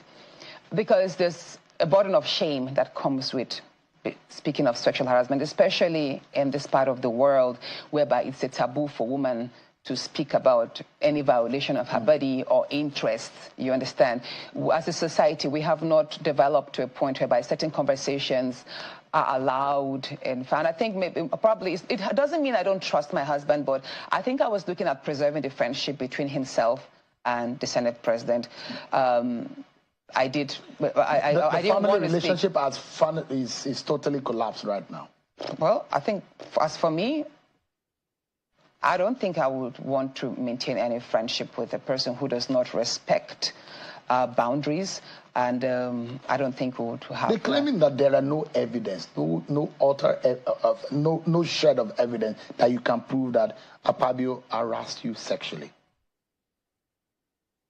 Is this the court? No, not the court. Exactly. So no, let's leave that part. And I've come back to the fact that you're a lawyer. Yes, let's leave that part. At the right time, I will prevent, at the right time and in the right space, I will present the evidence that I have. But let me say this. While I was illegally suspended, I was not given a chance for the matter to be investigated. And then the committee that was set up, which was headed by Senator Neda Emaswen, they did not invite me. The first time... I mean, things that you have said. So is this a long?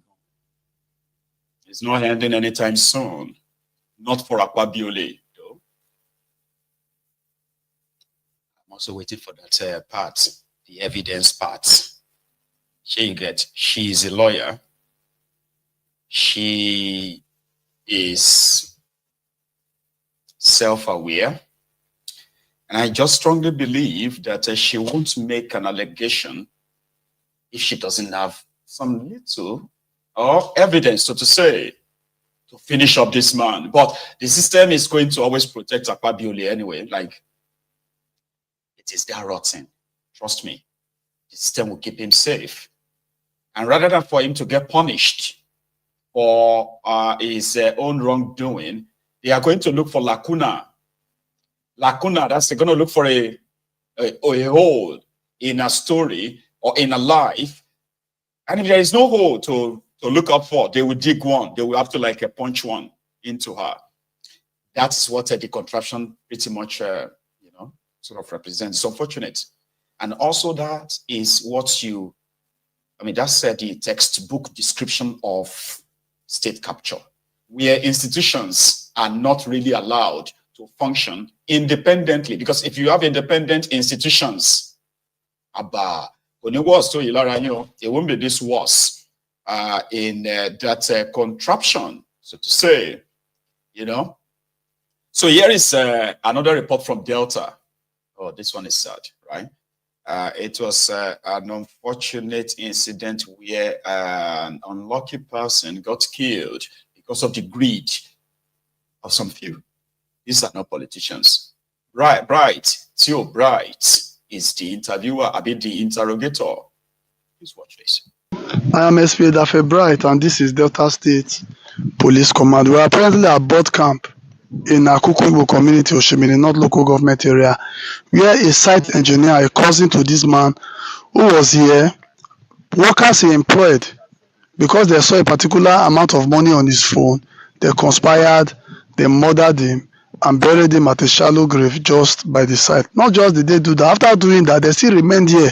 Even when the brother was coming to answer, we not see site engineer, a lot of them claimed that they did not see it. But thank God, as of yesterday, today, they have all been arrested and we've come here to resume the corps. So I just want us to hear from the person who employed all of them and came to complain.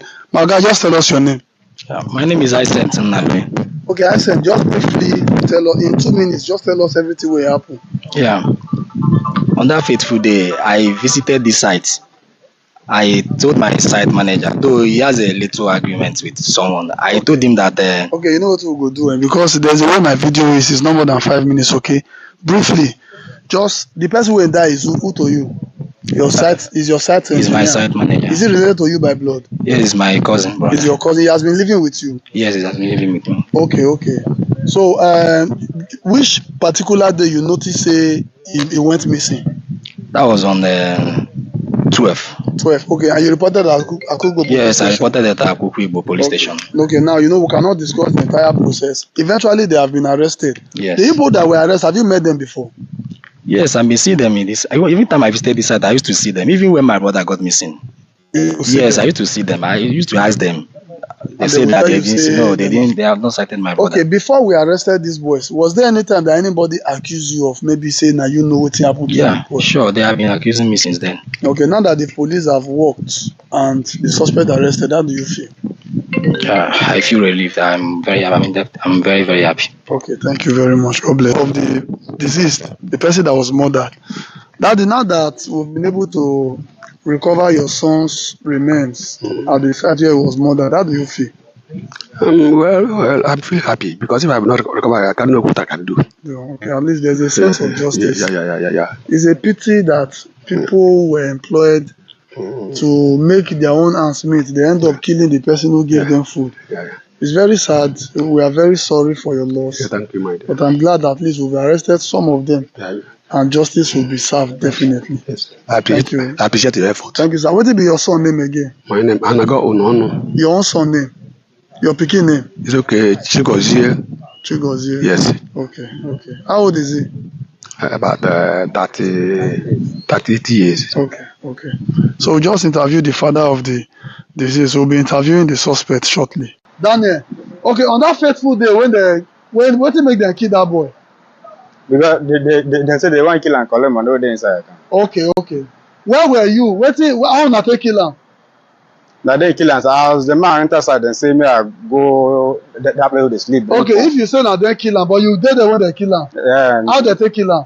The entire rope for a neck. Okay, you know so they use hammer break his skull. The hammer knows on the rope now. Okay, you know, but you see the rope. Okay, where they bury him? Now for fishman now they bury. Where you doing when they bury him? I did the site. You did the site. What's your name? Daniel. Daniel who? Oshiud. From where? Benue.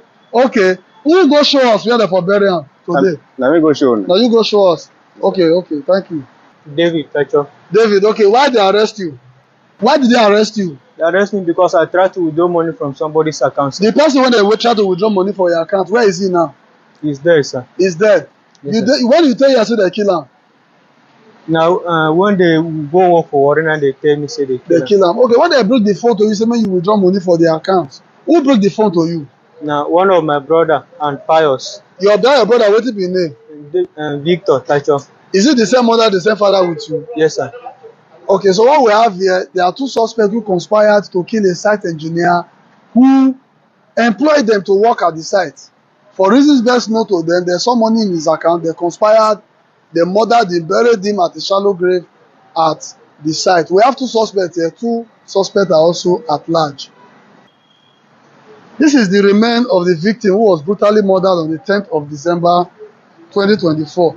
If you look closely, the hammer that they used to break his head, they even buried him alongside the hammer. They also buried him with the rope that they used to tie him before killing him. This is what they call man's inhumanity to man.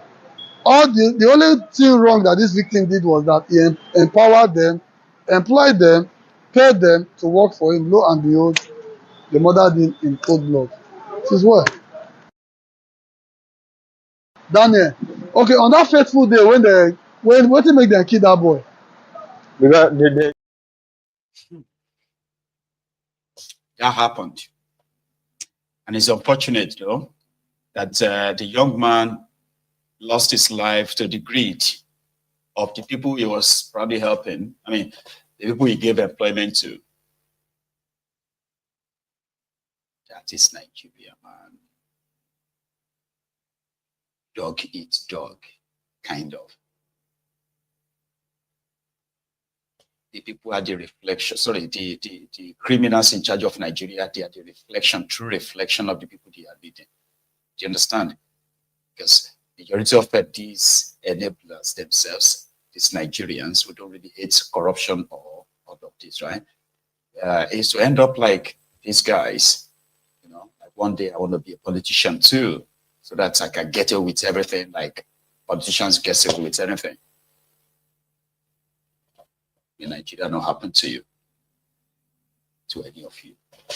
So this is where I am supposed to draw the curtains, but I haven't taken calls in a while, so I'm going to try tonight, open the line, okay, and see if, and see if we can, and see if we can have a wee chat. So I'm going to take a short break. I still do have, you know, few other stuff to share with us, but they are not as important as what I've already shared. Okay, so I have this, you know, this shutdown of Lagos. I think it was yes, 2 days ago. Yes, when they blocked a road that led to a total shutdown of almost half of Lagos, where people spent more than 24 hours in traffic. Probably some of you probably experienced that if you're watching me from Nigeria. If you are not, then you would never understand what it feels like. So I'll show you a bit, and if I have to show you, then I have to kind of show you the following one after that. So probably I should leave it out. And also a very quick one to say a very big thank you to my donors, as usual. I won't say that one before I kind of like go on a short break. So let me show you what I am trying to actually get, few of them, okay? So I'm trying to raise 10,000 pounds because I'm actually going to need more than that. But however, if I end up having like, let's say 8,000, 10,000 pounds, it will go a long way. Number one, I'm trying to get this. You see this camera, right? It's one wonderful piece of work that, and the lens as well, the lens. So they're kind of like one additional stuff for my work in this studio that, honestly speaking, I don't think the word of mouth can describe what I intend to achieve with that. It's going to be like from the outdoor shooting, okay? I intend to also kind of get this monster. You see this? Now, mind you, see the combination of these two, the lens and the camera is currently put at 5,700 pounds. That's a lot. That's pretty much like, how much is that? Wow. Anyway, that's more than 10 million naira, you say. Well, I'm going to get it. And you see this one is put at, 1,800 pounds. Also, it's because of what I intend to, to really pursue in this year. And indeed, I am grateful to everyone of you who has actually reached out. So one of these days, maybe I'll be holding either of them to say, thank you, I've gotten it. So to everybody who is reaching out, still kind of like adding their own widow's mite, honestly speaking, I appreciate you, like, greatly. So I'll take a short break now. And when I come back, yes, I'll take calls, and then we can call it a night. If you have to go, remember, like the broadcast, like it, share it. But if you are still here, the number to call is right there on your screen. Use it. And we shall continue when I come back.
Apologies, all right.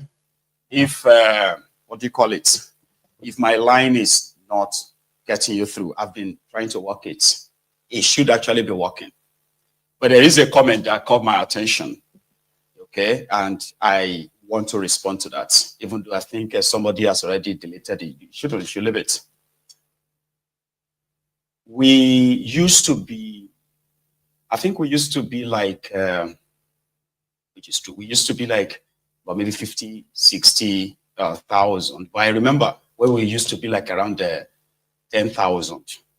You see, this story I'm about to tell you is for those of you who joined Mayegun's Diary Politico maybe a few months ago, or a year or so ago. You see, Mayegun's Diary Politico, right, is the creation of you. You see, before now, I had, I don't know if I still have all of them though. So I had this die-hard kind of like Templars. So when I came under the attack of having my platform shut down a few times, so people now said, you know what, Mayegun, what do you need? What would you need that can help you stay afloat, and you know, we can continue to hear from you? This was years back, or like about maybe 4 or 5 or so years back, right? Then I used to work for Sky. So that was what gave birth to Diaspora Radio International, which I still keep maintaining, by the way. So people came together. You know, when they say people made Mayegun's Diary Politico, it's actually true. People came together, pulled resources together, including myself, by the way, right? And then we started a platform that you are currently on today. So you see this, my platform, right? It's actually like a community, you know? I've always been enjoying the real support of my real friends. I don't consider everybody watching Mayegun as my friend, because you don't have to be, right? So the journey since then till now has always been like, people have always been very supportive, and it's always voluntary. So when I come out and either raise funds for something, for a particular cause or for a particular project and what have you, I do have my own Templars who are like the real die-hard of Mayegun. So when I say something out like that, it's like a dog whistle. It's not for everyone. So if you are watching Mayegun and you notice that there is a fundraiser going on, it's not, I mean, always for you. It's not for you. Some of you just want to watch and just go, which is great. There are those who don't want to be bothered about this, like the broadcast, share the broadcast. I just want to hear what he has to say, which is also fine. So you don't really have to tell me that you are having a cost of living crisis in the UK because you want to donate £5 or you want to donate £10 to Mayegun, because you don't have to.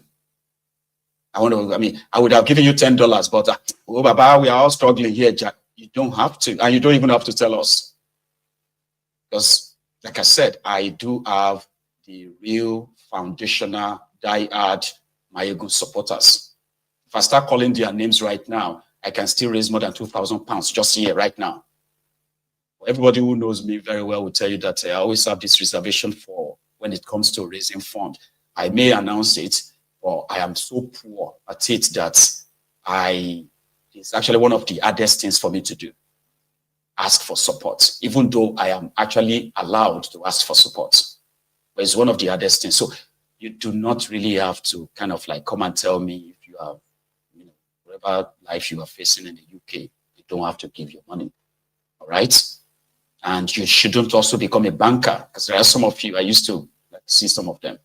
They would jump onto Mayegun's Diary Political and they'll be counting 3,000, 4,000.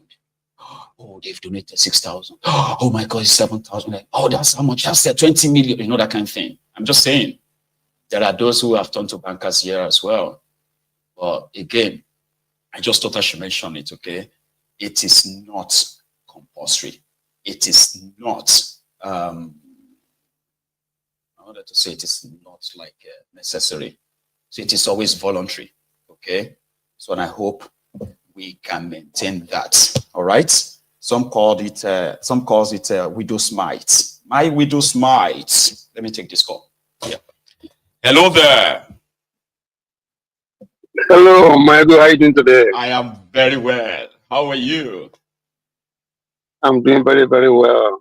Fantastic. This Just is a moment, Oba. So and I'm also very much grateful that as much as not everybody who has benefited from this, from the graciousness, benevolence of this platform, not all of them came back to, really acknowledge that. But because I've always been the one at the receiving end, right? So I am proud to say that this is a platform that has raised more than, maybe we should change it to your money, like more than £70,000 for different causes, individuals, groups, legal fees, medical bills, school fees, scholarship, this and that, here on this platform.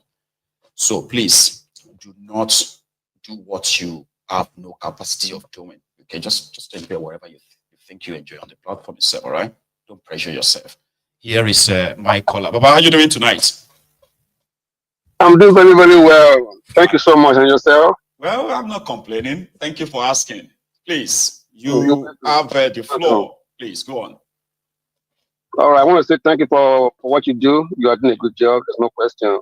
Thanks, man. I just want to make a few points about this Uromi saga that is going on. Anyone that knows the reality in Nigeria, we know that first time those guys that come to be hunters were not hunters. Well, we have people who have become so convinced that no, they are not hunters. They are not. I said, well, they are. I said, no, they are not. So your position. I don't believe it. Immediately I had the incident, two things came to my mind. Knowing the Fulanis with their history and all that, with their deception, right from history, from Usman Danfodo, all that, and for what we have experienced in Nigeria, two things came to my mind. One, that they were not hunters. Okay. But their guns shows that they are their Dane guns, not like automatic rifles like AK-47 or something. So that's not convincing, no? No, it's not. It's not. When people are, you see, before Amabas go on the shootout, the plan. They have to have a plan, backup plan, not that. Okay, and you and I know that in Nigeria, when this whole thing started, they told us that they were bandits. But you and I know that these guys are not bandits; that they are terrorists. They are real terrorists. But we're told that they were bandits. Even the media in Nigeria cannot call them terrorists. You remember that they are bandits. Mm-hmm. Okay. So from the onset, they told us that they were not Nigerians. Do you remember? Okay. They told us that they were not Nigerians. And we're like, okay, if they are not Nigerians, how did they get into Nigeria? Then why are you asking us to give them our land?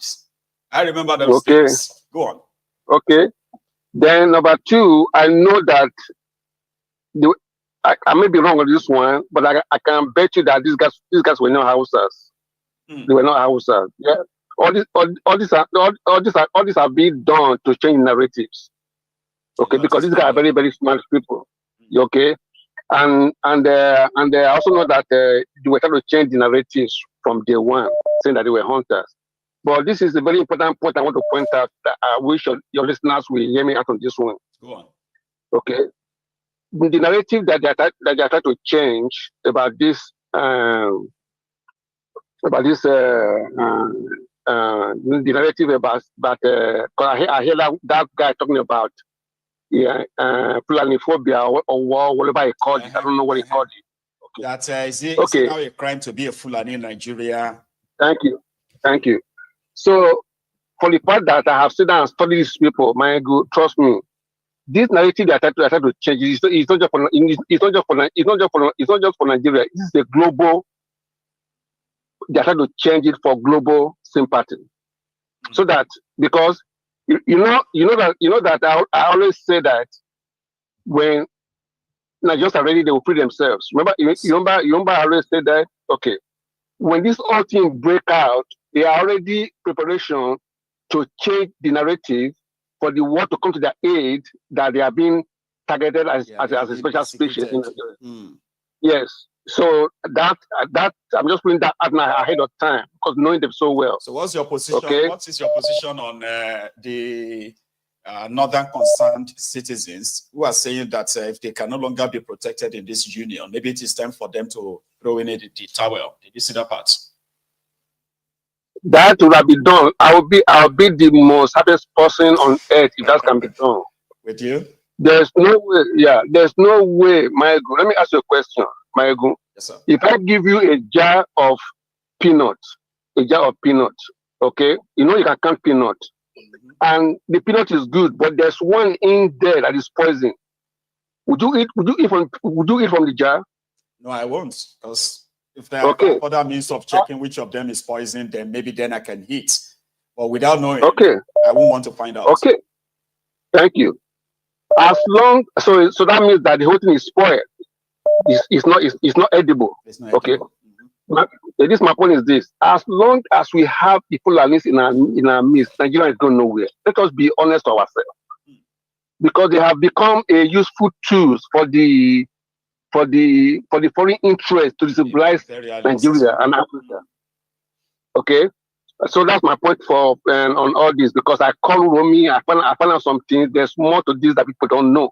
Okay, these people were not Fulani, and they were not hunters. Okay, they are just trying to change the narrative. Okay, anyway, thank you so much. As I always say at the end of my comment is this: Nigerians will free themselves when they are ready. Thank you. God bless you, sir. Thank you too. Here is Pira. Hello there. Hello, sir. Can you hear me? Why good, Baba? Baba. What's going on, man? Man, I can't compare. I'm still pushing it, man. Thanks so much for asking. Correct. How are your side? Correct. We did Lagos. We did Lagos. They push about. Just take it easy, Baba, you know. Anyway. Why good, eh? Let me try and talk. I guess more gist about this. Oh yeah, gist me. Before you even gist me, can I ask you a question, right? Can I ask you one very quick one, okay? I don't know how many days you've been around, okay? Tell me, is it so, like, is it really obvious the effect of the cost of data as people are kind of making it, right? You know, here, you barely notice with your Wi-Fi, with your phone, mobile data and all that, you barely notice, Abi. But there, I've had people so complaining that they said they may have 2 GB data and it's just gone like that. Tell me, what's your experience? You see, it's part of their plan. It's part of their plan. Our major weapon now, we don't have guns, we can't go out to the streets. Our major weapon now is our voices on the internet. So they have to silence us with that one too. The people that their joy is just from the internet, people that go on TikTok and any living, even content most of them can't afford. Yes, because if you want to get like Wi-Fi here in Nigeria, you have to pay for everything. You pay for them to set it up, you do all those things, which will be a first offload cost, which most people want to do. You know, so you see people that the 2000 used to use and buy 8 gig before is now 4 gig or 3 gig. You know, so and you just use like this, you don't finish. Like you have experienced it yourself, you know, like which kind of thing it is. You've experienced it at all. You know, that's why you see Nigerians used to trend a lot before, because our data was very affordable. Obasanjo helped us there well to make sure our data was competitive. All these companies were there. But this man's work, Tinubu's work, is to bring us to poverty, to bring us down to the end. Let us not be let us be licking his shoes before we see anything to eat. I go leave these people. Let me talk about Natasha Jai. Go on. Sorry. That woman is Akpabio's nemesis. I agree. His nemesis. You see, sometimes I look at Akpabio, he's from my state. So I wonder, somebody so evil, that's so wicked, and everything he does, you know, he's a wrong and a corrupt man, evil man. Just because he's from my state doesn't mean I should support him. No. That's the way I fault people that support Tinubu. Yes, the ones that stay around him and chop and all those ones I can't fault them because they get everything that they do for them. But the ones that are in poverty, drinking gari, walking to bus stop, that are still supporting him, what are you gaining? What are you really gaining from him? You're begging, you're selling your property, your kids can't go to school. Just because he's from your tribe, you decide to support him. What? How? And they're educated. A lot of them are educated or have an education level to something. Why is it like that? It's so hard to understand. Yes. And you see, what Mazi has told us since, I started listening to Mazi now because of you, Omayego. I used to hate him. That why was he so aggressive in his talk? Why hear you preach him? I used to hear you preach him those days in 2020 or so. I've had few people who have said that to me. I mean, you and I've had the Igbos who have told me personally that it was because of me that they actually took their time to go and listen to Omayego, honestly, because I knew you were a they said they find it so difficult to actually really understand his point. But it was like, don't have the kind of fires. Mayego with you see this when you tune in. Yeah, when you tune into Mulan, because you just hear him getting angry, insulting. Yes, you tune into him. You just hear him getting angry, insulting everybody. That puts some of you off. Like, you can deliver your message. You don't have to be abusive. You don't need to be this aggressive. Just say it. Yes, I'm listening to you. You're insulting me. When you now told me, you started praising him, telling me, and I respect you, but I listened to you. You communicate. So I was going to the gym that period of COVID. I was going to the gym. I now started listening to him every single morning. That guy was communicating. When he says, listen, let me explain it. Like a prophet. Yes, let me explain to you. Let me explain it to you. You explain something that sounds so simple that a normal person should understand, but you didn't just get it. See all those things he has been telling us that they are coming to the south. Yeah. They are already here. They are already here. That's why they locked him up so they can penetrate the east. They are already here. ESN should have finished all those people. He was telling us since. That David Udeye, I love David Udeye so much. David is in the position of Mazi that I was in that time. That time I was there. You are following David's meltdown when it comes to this. Yes. I love it so much. I can never criticize him. Nnamdi Kanu, even Simon Ekpa and all that. And I'm like, I don't know. See, before I lost the control of my Twitter. Usually, right, I would have messaged him by now, like, David, come, let's have a chat around this, because I remember this, that if some of you can remember as well, when I brought David onto Omayegun's Diary Political, and we're talking about his disappointments, even in the people who never made use of all his works, his works to expose the rot in the system and all of that, and how people have not really been, except for making noise and all of that. Then we spoke about the injustice method that the Igbos, the Biafrans, and then Nigerians generally. I won't forget that. I asked him here, I said, he expressed his frustration, his disappointment. I was live that day. And then he said, at this point, he doesn't care, right, what Nnamdi Kanu stands for or pushing. He will support somebody like that now. I said, that's to break up Nigeria, like, everybody to go their separate ways. So I said, yes. So you will support the peaceful breakup of this contraption around if, I said, yes now. You will support him now because he said yes now. So when I started seeing all his tantrum in the last few weeks, I'm like, man, where do we even start from? I wish I could come on, man. In all fairness to David, he has sacrificed his life, his freedom for Nigeria. I won't lie. He can't move like a normal person because of what he has. And that is what gets some of these IPOB guys angry with him as well. They're like, Alaye, you are a victim. What's happened to Nnamdi Kanu happen to you anytime too, Baba? Why are you talking like this? Why are you, I'm like, I wish. He's in that ignorant position I was in that time. That ignorant position when I didn't listen to this man preach. Yeah. And imagine you listen to him. I listened to him during COVID, and things he said that time that a lot of people were criticizing is what is coming to pass. Tinubu don't go France now. Somebody is nowhere. We must you govern us. The country is in flames. You're going to France. How does that make sense? Abbas, your My God, president, lastly, your president, they go France, and nobody knows what you want to go and change blood or change anything? Must you? Oh my God, my God, lastly, before I go, that guy where you show where they come to Nigeria airport. I said, if you once you enter Nigeria, you're coming from overseas, you enter Nigeria, you go just see errors everywhere. See the baggage roller. See that baggage roller. Something as small as that thing we don't see. Should not last overnight. It should not last overnight. You go see video online. They go say, "I'm on the airport. Don't they okay now?" Another person go make video say, "I'm not they okay, Koko." Say, "Oh my, will have been." Now when it's in a maintenance now, that if it don't happen 2 months ago, nobody go fix them. Nobody go fix them. You go to overseas, you see baggage rollers that have been 12 years on these things. So they collect that money now. They don't collect money for that thing more than 10 times. Because they do turn around. The country has no checks. There's no checks, no balance, no institutions, nothing. When the president is sick and he's traveling all around, everybody around him is a thief. Plus the Senate president, they're all thieves. Can never work. Break this place up, man. Let's have a country we can carry our children and call home. At least, it's the one we can call our home, at least. So come our home. You come for holiday, my brother. You come for holiday with us. This is my home. This is Oduduwa. This is Biafra. This is my home. Nobody's going to kill me. I'll choose my leader. Is that too much to ask? Is that too much? I apologize to everybody for taking this much time. I appreciate Good you. night. You stay safe, okay? You have a good one, okay? All right. Bless you.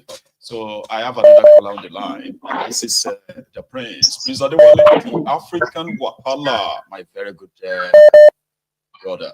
How you doing? Yes, sir, bro. I'm good. Good afternoon to you, brother. Good afternoon to you too, and thanks so much for all you do. So please. Yeah, I just wanted to talk to piggyback off the previous caller, speaking about Hunding.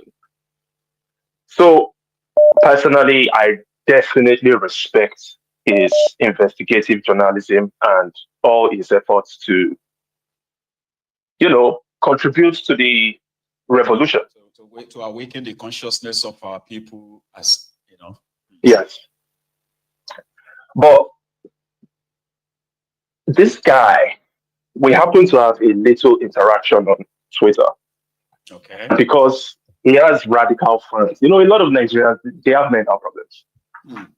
Sure you get. I do. The argument was Goodluck Jonathan should not have been removed. He was a good president. And I'm like, just because Tinubu and Boko Haram are completely demonic and murderous does not mean that Goodluck Jonathan was not an incompetent thief. A lot of people don't have that actually brought in these guys. Let's be very clear. Yes. But you see, one problem with a lot of Nigerian people, maybe people around the world, I wouldn't just say Nigerian people, but it's definitely prevalent in the Nigerian space, is that people don't know how to separate things. They get too emotional. Yes, we agree, Tinubu is an evil demon, straight from Hades, straight from hellfire. That's where Tinubu is from. And Boko Haram is a cannibal, an absolute terrorist. Yes. But that doesn't change the fact that Goodluck Jonathan was an incompetent thief whose wife has been accused again recently of detaining 9 of her domestic workers because she suspected them of stealing her jewelry. And they've been like that for these people. How many years now? 6 years since 2019. Yes. We're not going to be pretending like, okay, check this out, brother. The other day you showed a video of Akintunde. The man's name is Akintunde, Life of a Showman. He's my friend. The guy that lost his wife while he was taken out to the hospital. Oh, you do know the guy? Oh, yeah, I know him. I knew him during NSAS and we became friends. One-on-one. For real. I know him one-on-one. We have never met him in person. You make a lot of friends on the internet. I know. And for years, you become close. The guy is my buddy. We talk on the phone. Damn it, man. Now, And when that situation happened, I had to contribute for his daughters because we are similar. He has 2 girls, I have 2 girls. You know, we're almost the same. He's a good, very good, very good brother. Hardworking man to the highest level. If he level. was in Canada, he could stand in. It could stand in as your, your twin brother. I don't know why. Something just in my head was like, this guy kind of like, he's got this this kind of like the look of physique that is so close to that of African Wall. I don't know if it's weird, right? But I had it in my head when I was watching that video. Now, when you're now saying that you know him, like like it's your body and all that, like really, that's where my really is coming from. Like really, because I had it in my head like, if no business Nigeria will don't happen to him per se, right? He actually had your physique, seriously. But continue. Yeah, I appreciate that, my brother, because the man looks good, and I'm also trying to grow my dreadlocks to look like him. Anyways, you've got what could make your dread. So, you've got this bunch of thick, what's it called, afro. You could go and get it lock, and then tomorrow we'll see you won't recognize you. I say, who's that? I said, the African Wahala. I said, how? When? No, you could do that. You know what I'm saying? So, absolutely. I'm in the process. I'll look forward to what it looks like. Go on. There's this psychopath on Twitter. Man, Twitter is extremely toxic. If you don't have strong emotional intelligence, don't stay there. Man, stay off Twitter. I'm telling you, bro, because especially if you're in the West, if you're in like the United States with everything going on, Trump, tariffs, there is extreme racism. People are spewing the highest level of hatred on Twitter right now.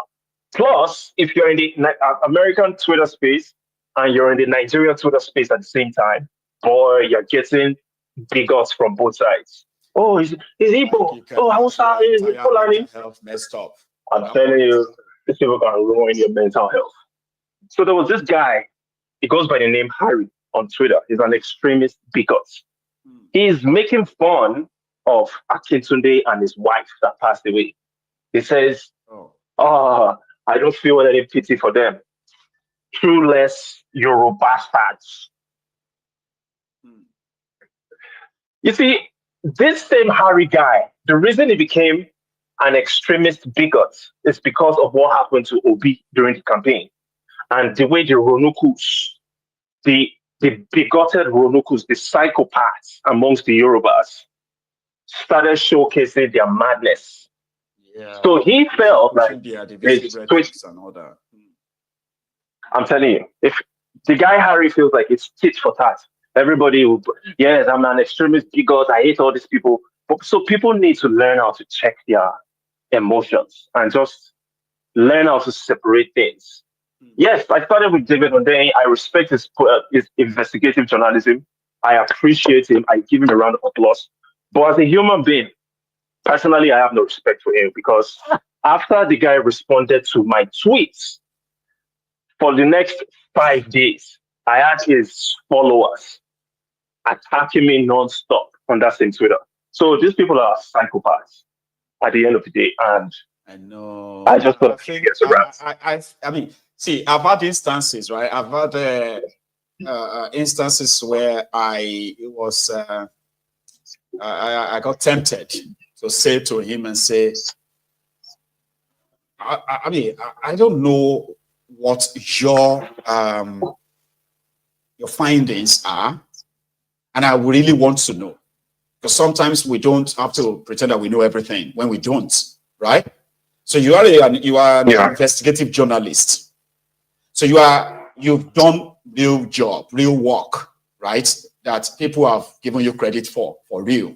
Wonderful piece of work, right?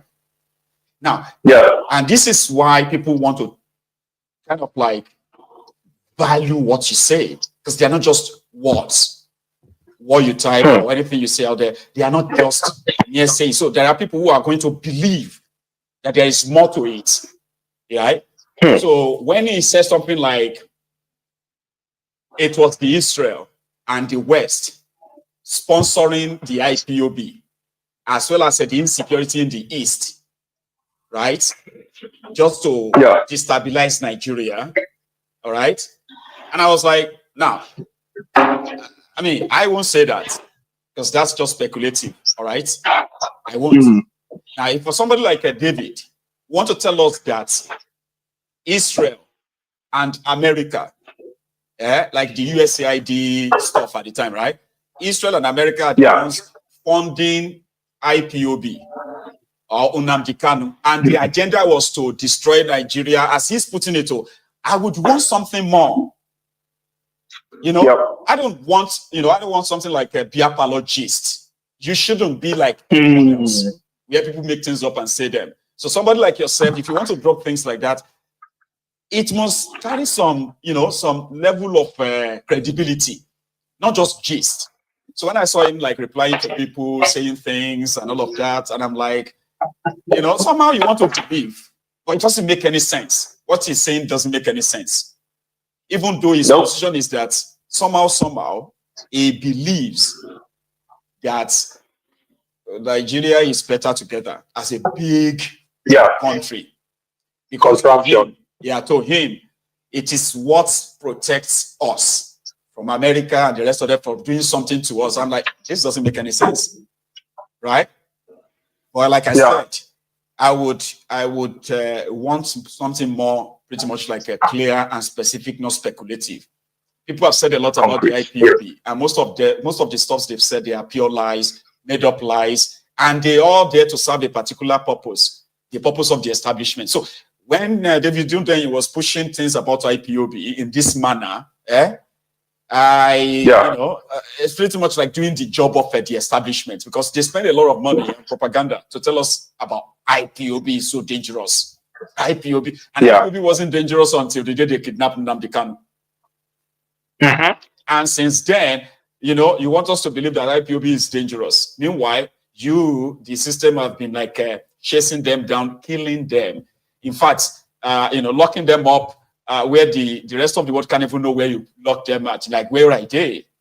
So if you, David, our own David, have something, right, that is implicating something real, not speculative, the ideal thing is for you to share it.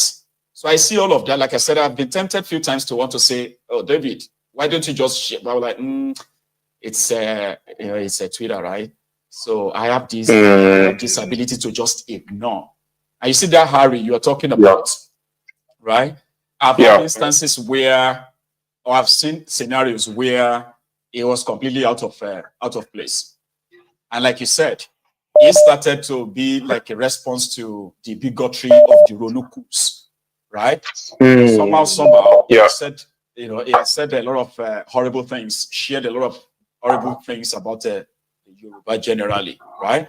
But what I discovered is that every time you see him post something, Ari, about the Yorubas, take your time before you react, before anything at all. Even if it's going to take you hours later, don't react yet. Give it time. You will realize that there are like so many unprintable things that the Olympics have just printed about the Igbos. So it has nothing to do with, even though that may be the fuel, right? It has nothing to do with OB per se.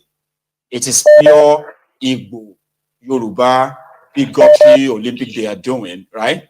Which in itself, like you said, if you don't have the thick skin to hold it in, I mean, you would want to react. I do. Yeah. But that's it, brother. Thank you so much for the great show. Bless you. Just take it easy, okay? And stay a little bit away from that toxic platform if you can. Me, I'm so used to it. I'm just the greatest ever. I can be reading everybody, and I won't even like, talk less of commenting. I have never been pushed to comment. Because most of it, I'm like, well. There you go. You know what? When I saw that guy make fun of Akintunde and his wife, that shit hurt me. That particular one. I was hurt. Yeah. I was hurt. It's always going to be something that's. But it's all good. That's it. I've had enough. No, I mean, this is nonsense. This is rubbish. I get you. Yeah. Let me take another. All right. Thank you, brother. God bless you. Yes, sir. Stay safe, okay? That's the African Wahala, ladies and gentlemen. And I do have another caller on the line as well. Hello. Mayegu Baba. Baba. How are you, sir? I greet you, my brother. I greet you too. How you doing? How's your family doing? Well, we are very well, oh. Thanks so much for asking. Yeah, nice to have you back again, and also to speak with you Again, thank you, sir. Most of these days we wait on the line, and then we finally then you announce there will be no call. I'm sorry. But yeah, No problem. Go on, sir. Yes. So, Nigeria is a theory. So I don't blame most of our people when they sit down, think, and then they come here and they try to analyze. There is no way to, my brother, it cannot work. No. It cannot work. I see the video you talked about, the guy who was at the airport. And we cannot ask. The guy who came in and he was wondering that did they fight war in this place? Yes, about war. Yes. I mean, war. Like people are fighting their own physical and their spiritual war. Yes, that you can imagine. Mm-hmm. But I tell you, if you go to war-torn countries, like countries that have been in war for years, they have better facilities than we in Nigeria that never had war or for the past 50 years. The issue is very clear. When you have a criminal government where from the president to whoever that is there are all criminals, what do you expect? That's why when people complain on those guys that went to the parliament or to the Senate from Labour Party, they say, they're not talking. How can they talk? You remember last time I reminded you, there are so many voices that people have raised at the Senate floor when they see things going wrong. And then people will oppress them. You see the Senate president, you are suspended, you are this.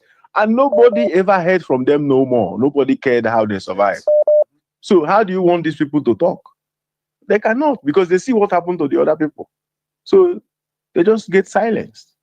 Because if Nigeria was a country, if someone stand on the Senate floor, a senator who sees document, who knows what's going on, shout, say, there is something, they are pardoning this one. And nobody, tomorrow they say, the Senate president will say, off your mic or this, and then nobody cares about how that guy suffered. Maybe they send him out or now they say they're doing recall. So when next that kind of thing happen, they say, take $10,000. Of course, they will quickly take it. You don't blame them, because if something happens, nobody will fight for them. Nobody will protect them.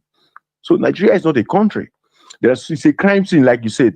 So many things go wrong. I just read in the news now that Nigeria is going to borrow how many billion? They are borrowing another 1.08 billion again. No, that is small. There is another one. They seek to borrow 10.5 million from World Bank. Okay. Right. I thought it's billion. 10.5. They say this one from IMF now 1.08 billion. Okay, but this one, you know what they said? They said the loan is to strengthen CBN's tech capacity. I wrote that. It's laughable. God damn it. Tech capacity. You just borrow this money and people who built a website with, you forgot? Yeah. It's 72 million naira. You can imagine.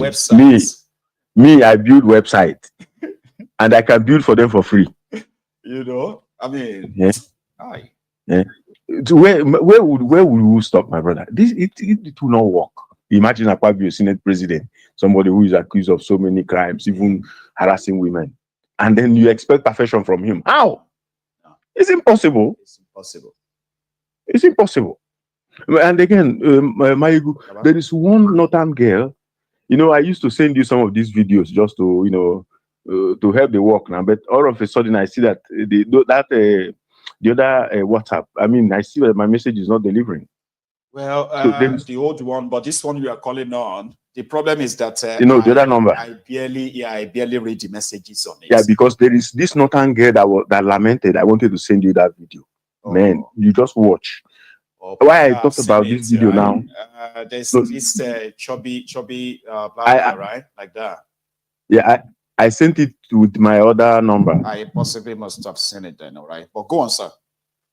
Okay. I want to send you that video because why I'm sending you this video is because of this Dalong. Election is coming. When you hear all these northern elders, all these politicians give them money to create a narrative. You understand? Division. Are you getting me? I'm with you. Wow. Yeah. So these things are for 2027. So they get money from politicians. Probably people from the north, they will say, let's snatch the power from these people. Yeah. So they start one And they are movement. positioning themselves. It's pretty Yes. positioning, getting themselves ready. Yeah, yes. Don't Don't be surprised that somebody like Dalong, they have promised him maybe governor or senator to go back or one of these things. So you will join them. Whatever they say, you will just be there. And, you know, when you make a good point, then we will overlook it and say the one that they send him to say. You know, so I want to send you the video of this girl. You watch it and you see exactly what the girl was saying. That they create division. I'll check it out. It sounds okay, like I will send it out. I haven't used, but I will look forward to that, sir. Yeah, I will send it to you now. Bless you. Thank you so much. Let me take another one before we welcome, my brother. All right, have a good evening. Yes, sir. Right, yeah. Stay safe, okay? So hang on. Okay, I have another caller on the line. I'm going to ask them to wait for me for just a minute, too. So let me go say thank you to this person who just donated to my GoFundMe. And that is Daniel. I'll tell you, thank you very much for that. So every penny counts, like we say here, right? Let's go say every penny counts, every little help. So thank you very much to those of you who have actually reached out in this manner. Let me share it, okay? And one of these days, I can come here and flaunt, my brand new cam, my brand new drone, and a few other stuff I'm trying to get behind this scene as well. Here is my caller, possibly my last caller for the night. Hello there.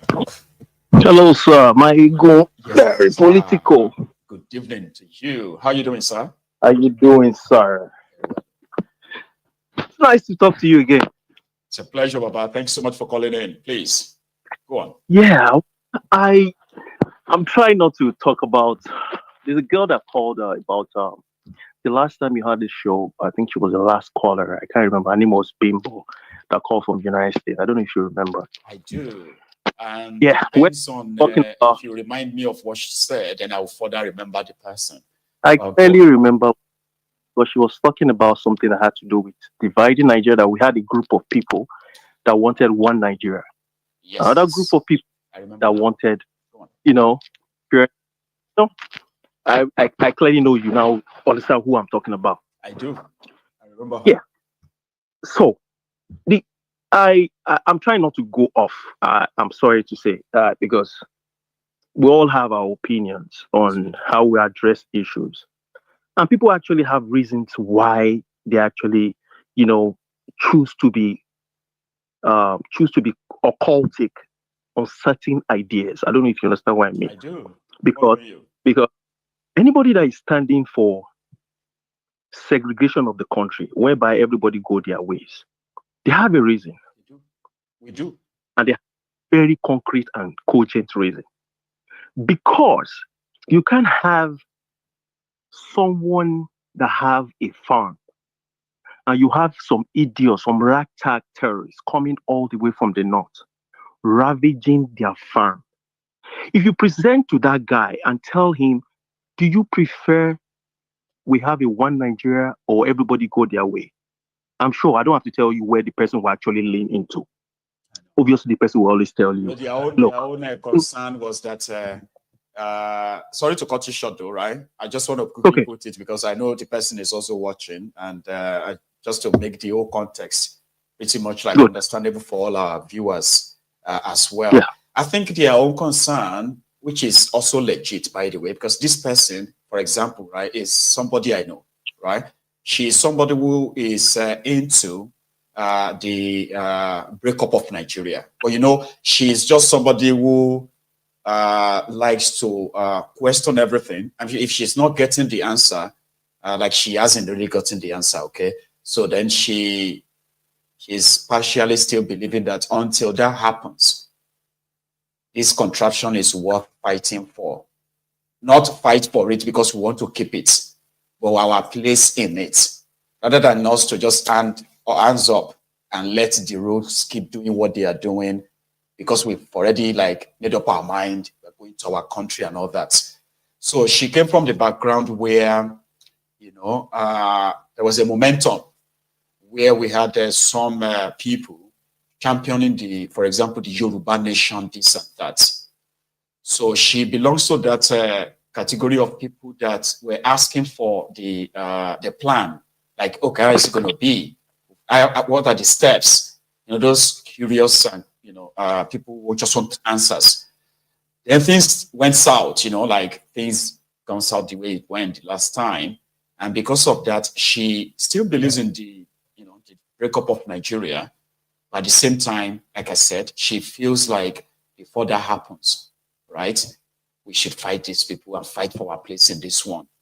And like you kind of observe as well, she did observe. She said, majority of the people in the comment section don't even want to give any entertainment or any form of, listening ears to the people, who are not holy, like holy to the breakup. But that's her position, though.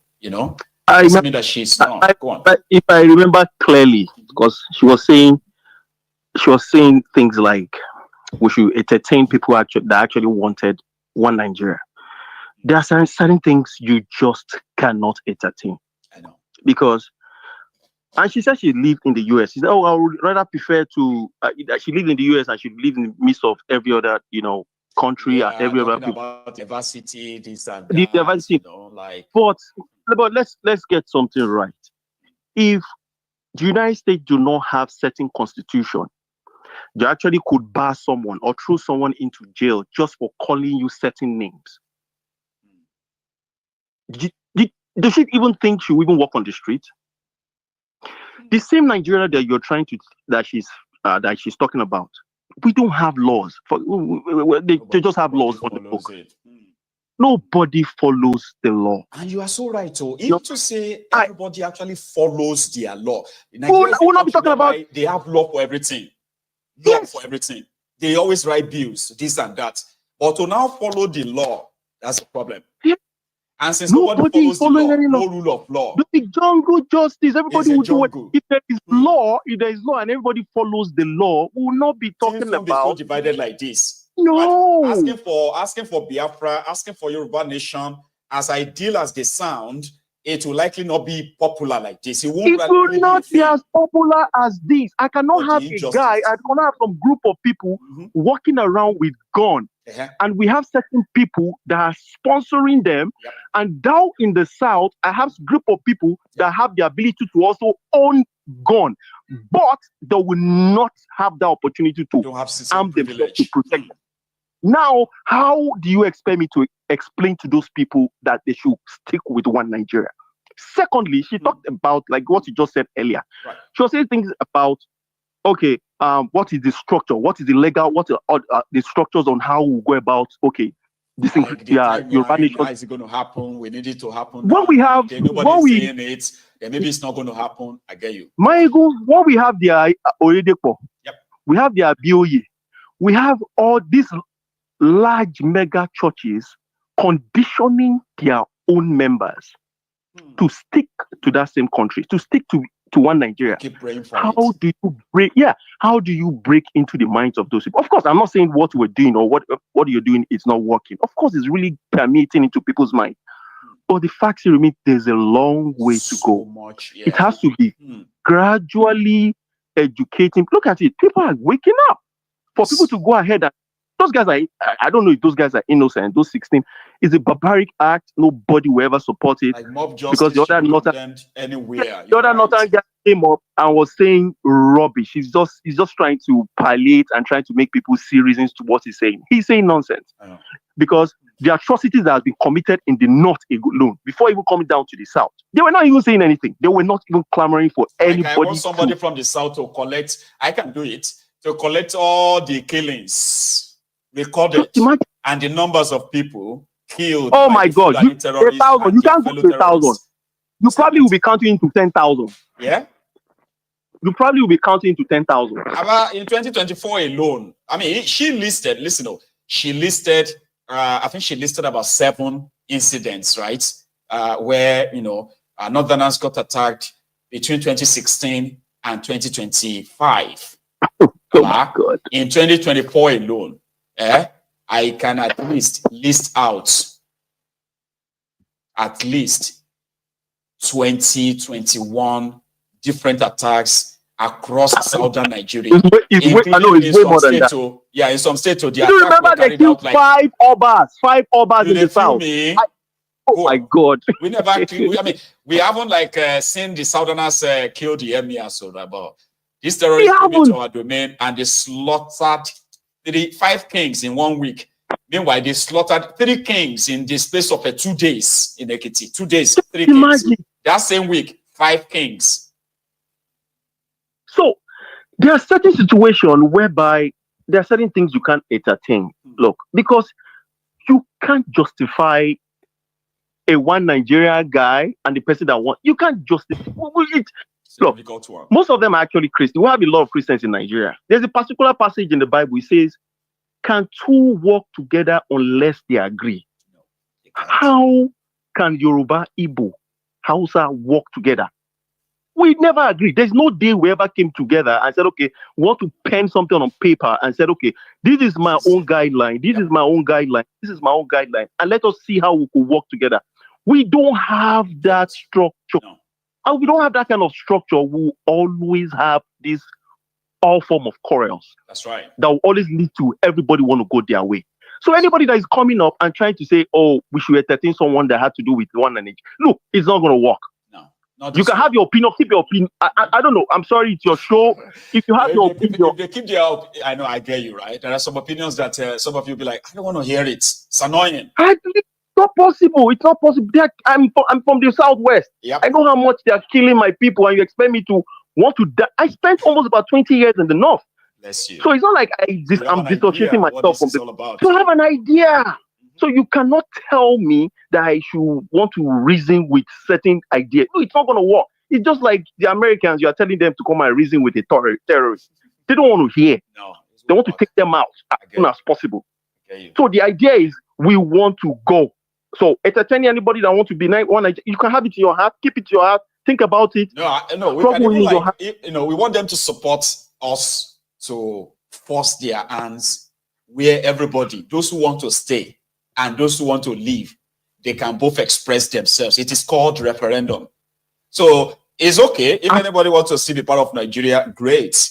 I don't want to be part of Nigeria anymore. And if I have a chance, there are millions like me too. So don't get me wrong. There are those who want to keep this contraption. And there are those who don't want to. So if the Northerners are saying they will throw in the tower because they can no longer be protected by Nigeria, that's how some of us feel. Nigeria can't protect us anymore. So if there's a chance for us to now decide, where would you choose? You watching me, which side would you choose? Would you vote for Nigeria? Or would you vote for Biafra? Or would you vote for Arewa? Or would you vote for Kwara Rafa or Naajatu Republic? If you are asked, if you are given that chance, that is democratic, right? That is what it means to say, those who want live, those who want stay, they determine their destiny. But they don't want that. That is where democracy come in. If democracy is about everybody expressing their opinion. Yeah. Which way do you want to go? Do you want to go this way? Do you want to go that way? Yeah. And they should allow them to do it whichever way. Thank you for your time. I appreciate your time so much. Thank you, sir. Robert. Thank you so much again for also taking us through that route as well. Okay, you have a good one. All right, and good night. So, brethren, this is where we're going to draw the curtains, okay? I am sorry that tonight we had to take, longer calls. No, we had to let the callers speak longer, kind of. So we are coming back into taking calls. So I'm going to see you tomorrow, all right? Enjoy the rest of your evening. And thank you so much for your donations, right? So far, so good. I think I have now raised, if I have to add them together, I think I have now raised £600. No, it's not up to 600. Let's say I have now raised 550 plus 50. Yeah, that's 600, right? So thank you to every one of you from every pocket that comes from. But you see what I'm trying to get? The best way to actually achieve this is to have my donation in as soon as possible. Because this alone costs £5,700. That's a lot. This is going to cost another £1,800. Okay, now that is £7,500 all joint, right? There are other, gadgets, equipments holding your camera like that, that stuff. Anyway, Sha, until I made the number, so I will keep asking. So thank you so much for your time. Enjoy the rest of your evening, everyone. Yeah. Happy Friday. Enjoy the rest of your evening, and I shall see you again. Good night.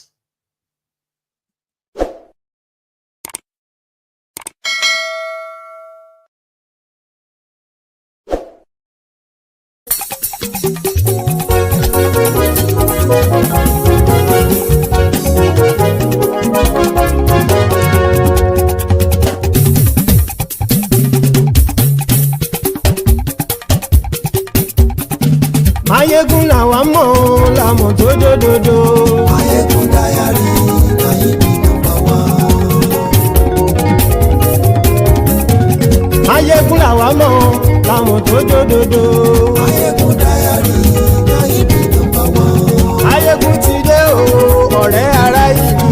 Mayegun dayari ayé bí nọ́mbà wá. Lórí Facebook lórí YouTube. Mayegun dayari ayé bí nọ́mbà wá. Gbogbo bó ṣe ń lọ ni Mayegun já wa sí. Mayegun dayari ayé bí nọ́mbà wá. Àṣírí ọ̀jẹ̀lú kì í bò níbẹ̀ o. Mayegun dayari ayé bí nọ́mbà wá. Bó bá ṣe eré àní Mayegun máa wí. Mayegun dayari ayé bí nọ́mbà wá. Ó sì tún ṣe eré wàá gbọ́ níbẹ̀ o. Mayegun dayari ayé bí nọ́mbà wá.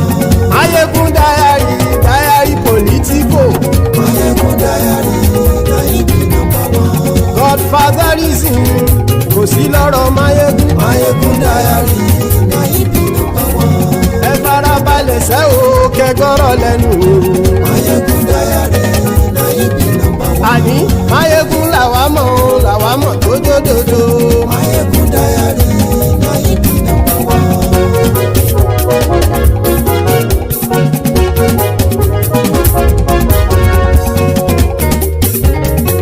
Àní ẹ̀sùn rákì.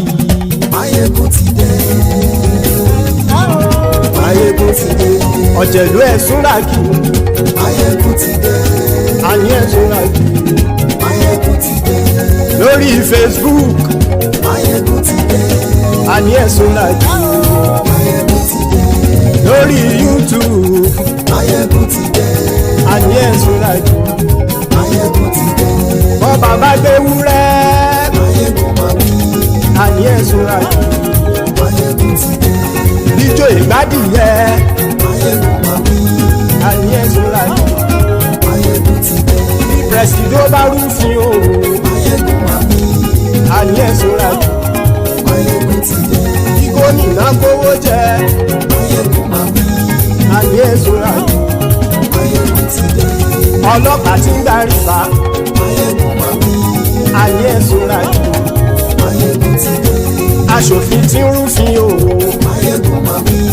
Àní ẹ̀sùn rákì. Mayegun ti dé. Òpùrọ́ olóṣèlú. Mayegun máa wí. Àní ẹ̀sùn rákì. Mayegun ti dé.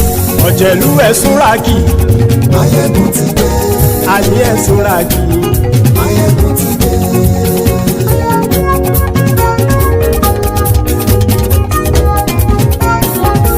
Mayegun ti dé. Gbogbo ọ̀jẹ̀lú ẹ̀sùn rákì. Mayegun ti dé. Gbogbo ọ̀jẹ̀lú ẹ̀sùn rákì. Ṣùgbọ́n ní bá ti ṣe èyí tó yẹ kí wọ́n ṣe, ọmọ bá dèrò ní fi wọ́n níran o. Mayegun ti dé. Gbogbo ọ̀jẹ̀lú ẹ̀sùn rákì. Mayegun ti dé. Gbogbo ọ̀jẹ̀lú ẹ̀sùn rákì. Ṣùgbọ́n ní bá ti ṣe èyí tó yẹ kí wọ́n ṣe, ọmọ bá dèrò ní fi wọ́n níran. Wọ́n fowó bẹ́ẹ̀ o. Mayegun ó sọ pé wọ́n ò bẹ́ẹ̀. Wọ́n fowó bẹ́ẹ̀. Mayegun ó sọ pé wọ́n ò bẹ́ẹ̀. Oníkan ṣáàtì ṣe èyí tó yẹ kí wọ́n ṣe fáwọn ará ìlú tó gbé wọn débẹ̀ o. Mayegun ti dé. Gbogbo ọ̀jẹ̀lú ẹ̀sùn rákì. Mayegun ti dé. Gbogbo ṣe yìí tó yẹ kí wọ́n ṣe ọmọ bá dẹ́rọ̀ ò ní fi wọ́n níran. kì máa yí ṣe eré ọ̀rọ̀ yìí kì í ṣe ẹ̀fẹ̀ kì máa yí ṣe eré ọ̀rọ̀ yìí kì í ṣe ẹ̀fẹ̀ ẹni bá ti lè lẹ́bọ̀ lẹ́rù o ọmọ bá dèrò kàṣà ìtú wọn síta. Máyégún ti dé gbogbo ọ̀jẹ̀lú ẹ̀ súnra kí. Máyégún ti dé gbogbo ọ̀jẹ̀lú ẹ̀ súnra kí. ṣùgbọ́n ní bá ti ṣe yìí tó yẹ kí wọ́n ṣe ọmọ bá dẹ́rọ̀ ò ní fi wọ́n níran. tẹnitẹni ọmọ Máyégún ọ̀rẹ́ ara ìlú mọ̀mọ́ ni mo fọlọ́run ṣọ́ ẹ̀ bá kìlẹ́bù lóòótọ́ olódodo ìlú ọ̀tá ìlú mọ̀mọ́ ni ìwọ ṣá máa ń ṣọ́ra kò sì mọ́ bẹ̀rù bọ́tà ń lè rí bóníṣègùn lé káwọn mọ̀mọ́ fi ṣera wọn ni ó ti dẹrùn tí wọn ò gbọ́dọ̀ sì mọ́ bẹ̀. èèpo ọ̀bọ lọmọ bá dérò tàjẹ́ ò gbọ́dọ̀ jẹ́ ó ti dọba lórí àbínú ẹni kò sì mọ́ bùyà àìsíwọ̀lú ní ẹnìkẹ́ ìgbódì ẹyin lábàrá o ó kó ẹni tó bá dán o àkàmù. Máyégún ti dé gbogbo ọ̀jẹ̀lú ẹ̀ túnra kì. Máyégún ti dé gbogbo ọ̀jẹ̀lú ẹ̀ túnra kì o ẹni bá ti ṣe yìí tó yẹ kí wọ́n ṣe ọmọ bá dèrò òní fi wọ́n níran o. Máyégún ti dé gbogbo ọ̀jẹ̀lú ẹ̀ súnra kí. Máyégún ti dé gbogbo ọ̀jẹ̀lú ẹ̀ súnra kí. ṣùgbọ́n ní bá ti ṣe yìí tó yẹ kí wọ́n ṣe ọmọ bá dẹ́rọ̀ ò ní fi wọ́n níran.